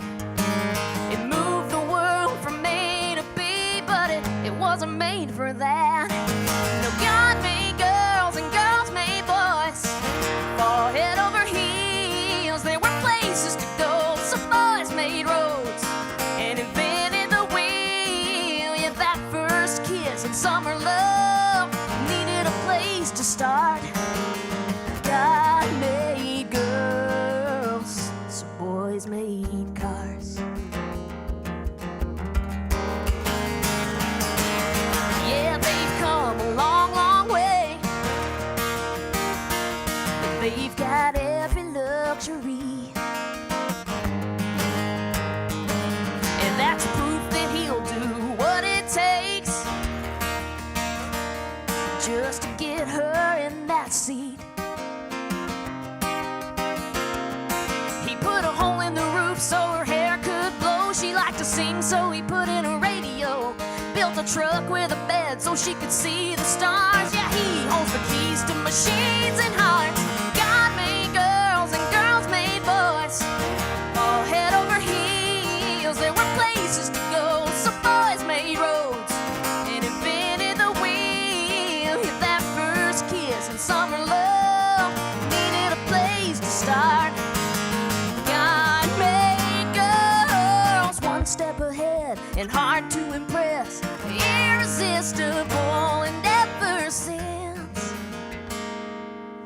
God made girls, girls made boys, fall head over heels. There were places to go, so boys made roads and invented the wheel. There's only one good reason the covered wagon ever came this far. God made girls, so boys made cars. Boys made cars. Yeah, we thought that was a pretty good story. It's probably not at all how it happened, but, you know, we took some creative liberty there. All right, y'all, I'm going to do, for sure, just one more song for you, and I've saved the best for last. And I want you to know something. This song that I'm about to play you guys are only the second crowd to ever hear this song. This is a brand new one, and I'll tell you why I've been so excited to play this for you tonight. I am a proud Oklahoman. I am of Chickasaw descent, and I am so honored to be here tonight. So, Okie pride, anybody tonight? Well, as the nice lady said a while ago, I am living in Nashville, Tennessee, and I'm proud to be taking my Okie pride to Nashville and showing them how it's done. And I just wanted to really write a song that honored my heritage and where I'm from. And so we did. Me and the guy who actually just wrote this last song with me, we got in the studio and we wrote this, and I'm really proud to sing it for you tonight.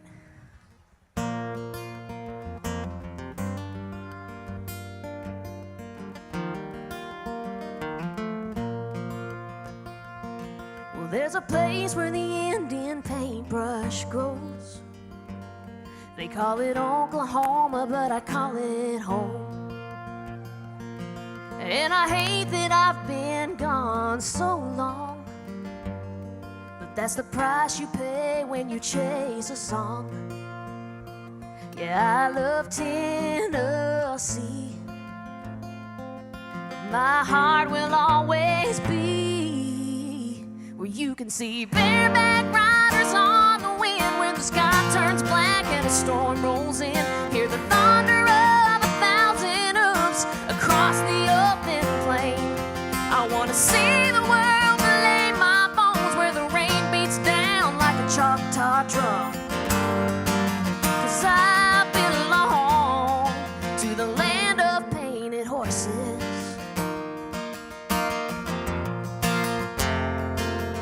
I'm a daughter of the whirlwind dust,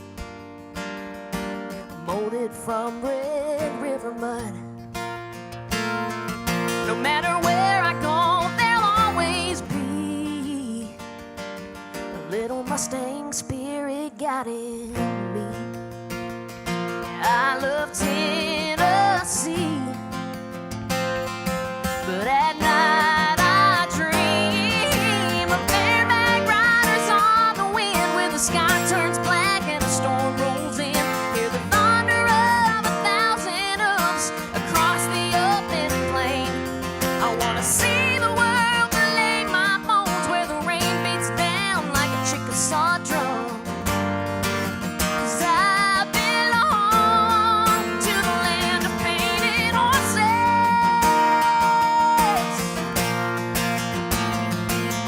When it's said and done and my song is sung, I'm gonna raise my daughters and my sons on a piece of land where roots go deep.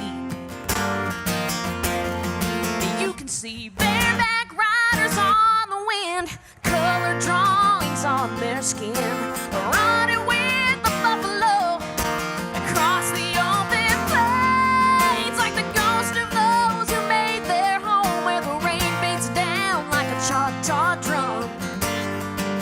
Yeah, I belong to the land of painted horses. The land of painted horses.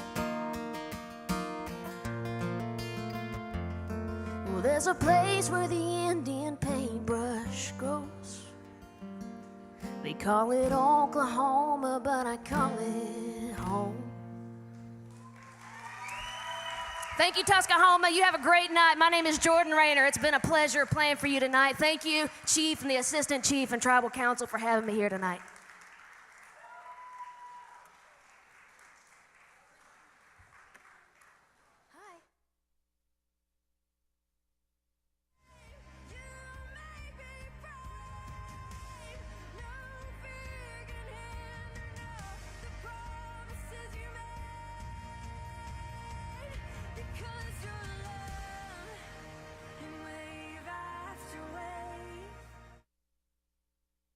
Thank you so much. Thank you, Jordan. Let's give Jordan another round of applause. Jordan Rayner, ladies and gentlemen. Thank you. Now we're going to take a short break for a video, and then we'll announce the winners of the 2018 Choctaw Princess Pageant. We'll be right back. The new Choctaw Nation campus offers healthy choices for our families,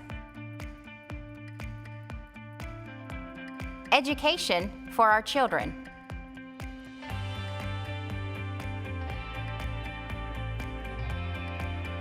congregation and tradition for our elders,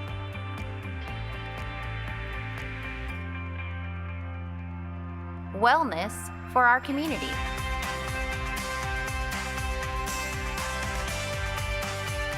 and health for our nation.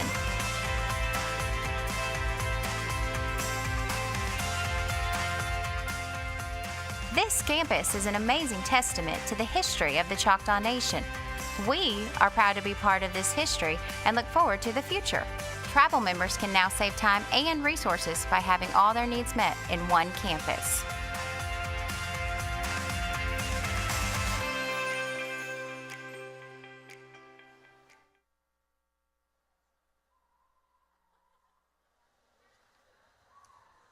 Welcome back. Now we'll announce the winner of the Little Miss Division. And once again, I'd like to ask you to honor all these young women with your applause. They've put in so much work and have really represented Choctaw Nation so well. They've worked so hard.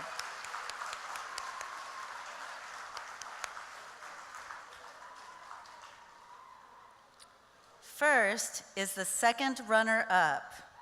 The second runner-up is from District 2, Aiden Jesse.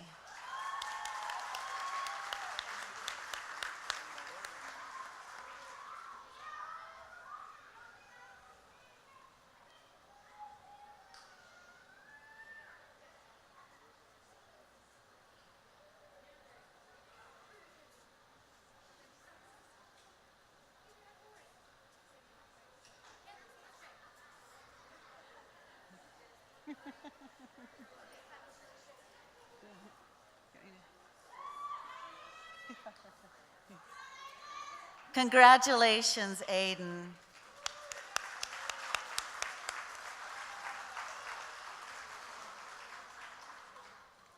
The first runner-up for Little Miss Choctaw Nation is from District 9, Mackenzie Caldwell.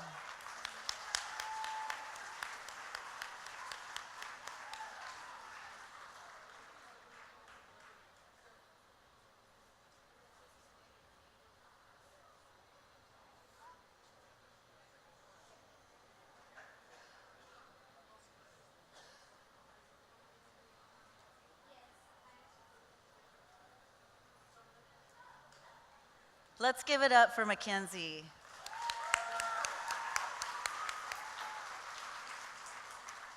And now, I present to you the 2018 winner of the Little Miss Choctaw Nation pageant is from District 7, Mia Wright.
Congratulations, Mia.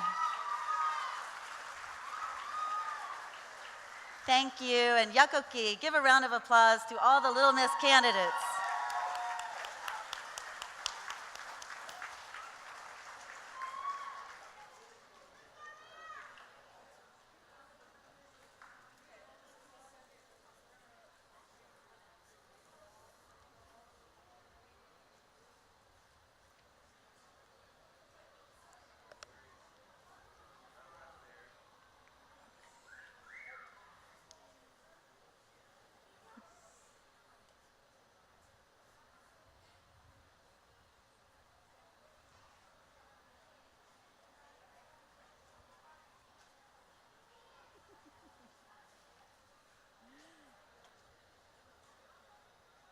Now, I'd like to welcome to the stage the contestants for Junior Miss Choctaw Nation.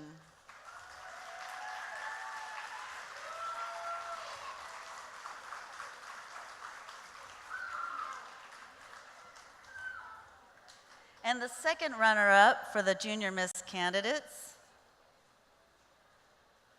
is from District 10, Haley Pittman.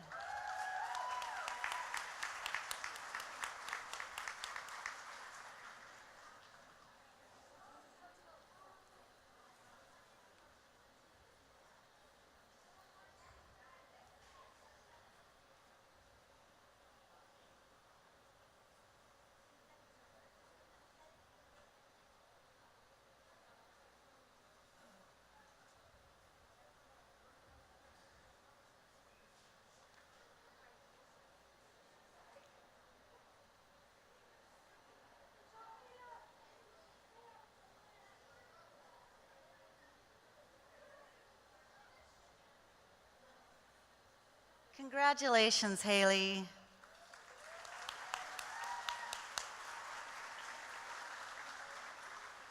And the first runner-up for Junior Miss Choctaw Nation is Ariana Ludlow from District 3.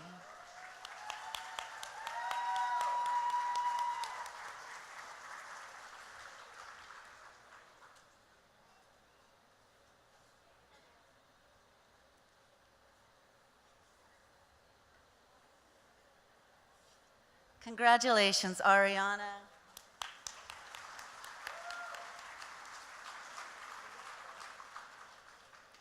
And now I present to you the 2018 winner of the Junior Miss Choctaw Nation pageant from District 9, Kaylin Beller.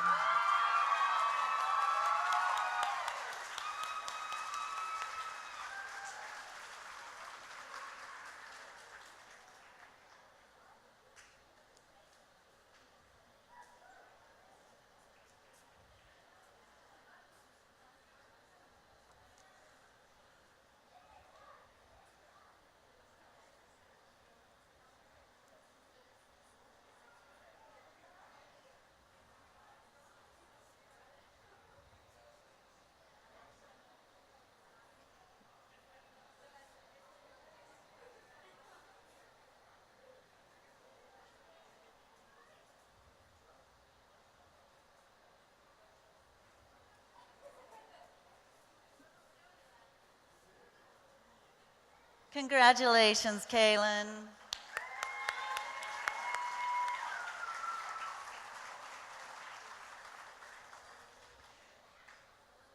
Thank you again, and Yakoki. Let's give a round to all of our Junior Miss candidates. You did a wonderful job tonight.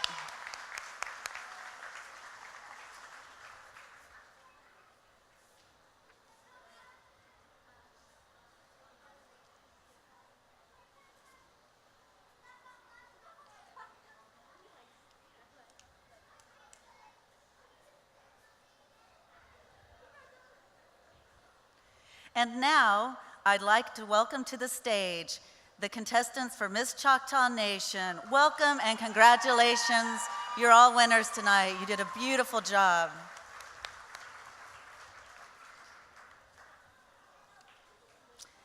And the second runner-up for Miss Choctaw Nation is from District 1, Mandy Steele.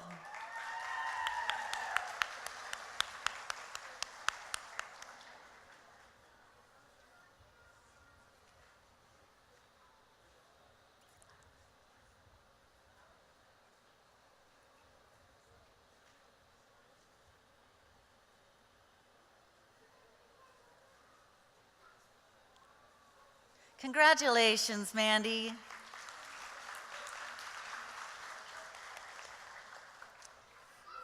And the first runner-up for Miss Choctaw Nation from District 10 is Callie Armstrong.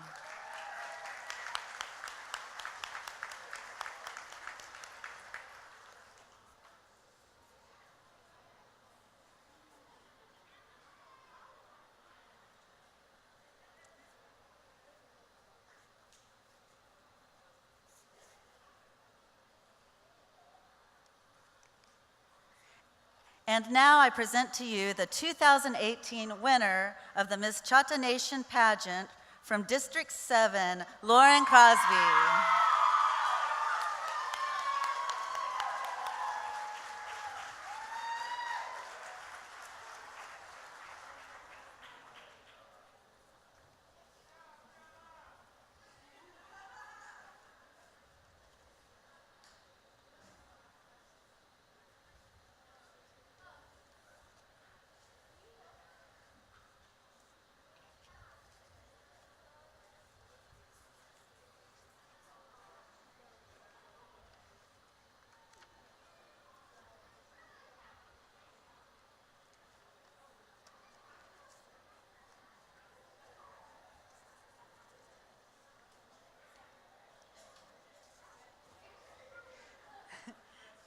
Congratulations again, Lauren. And let's give another round of applause to all of our candidates this evening.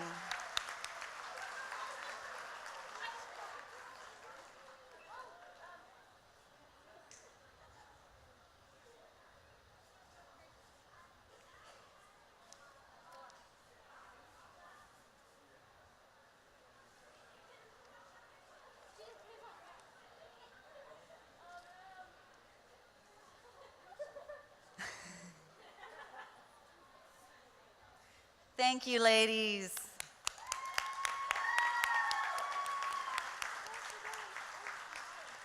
And now, as our Little Miss, Junior Miss, and Miss Choctaw Nation take center stage, let's Let's give them a round of applause and welcome our ambassadors of the Choctaw Nation and all of our ladies this evening, our special ambassadors. Let's send our good thoughts and prayers and positive vibes as they go out to Indian country and across our nation to represent our people. On behalf of the Choctaw Nation and all of the contestants, I'd like to thank you for joining us both here in the audience and at home. Thank you, and Yakoki. God bless and have a wonderful evening and enjoy the festival this year.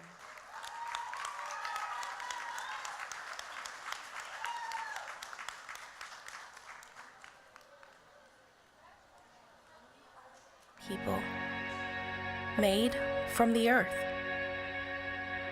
Our culture stands the test of time with care and determination passed from generation to generation. We are the Choctaw proud, living our lives of faith, family, and culture.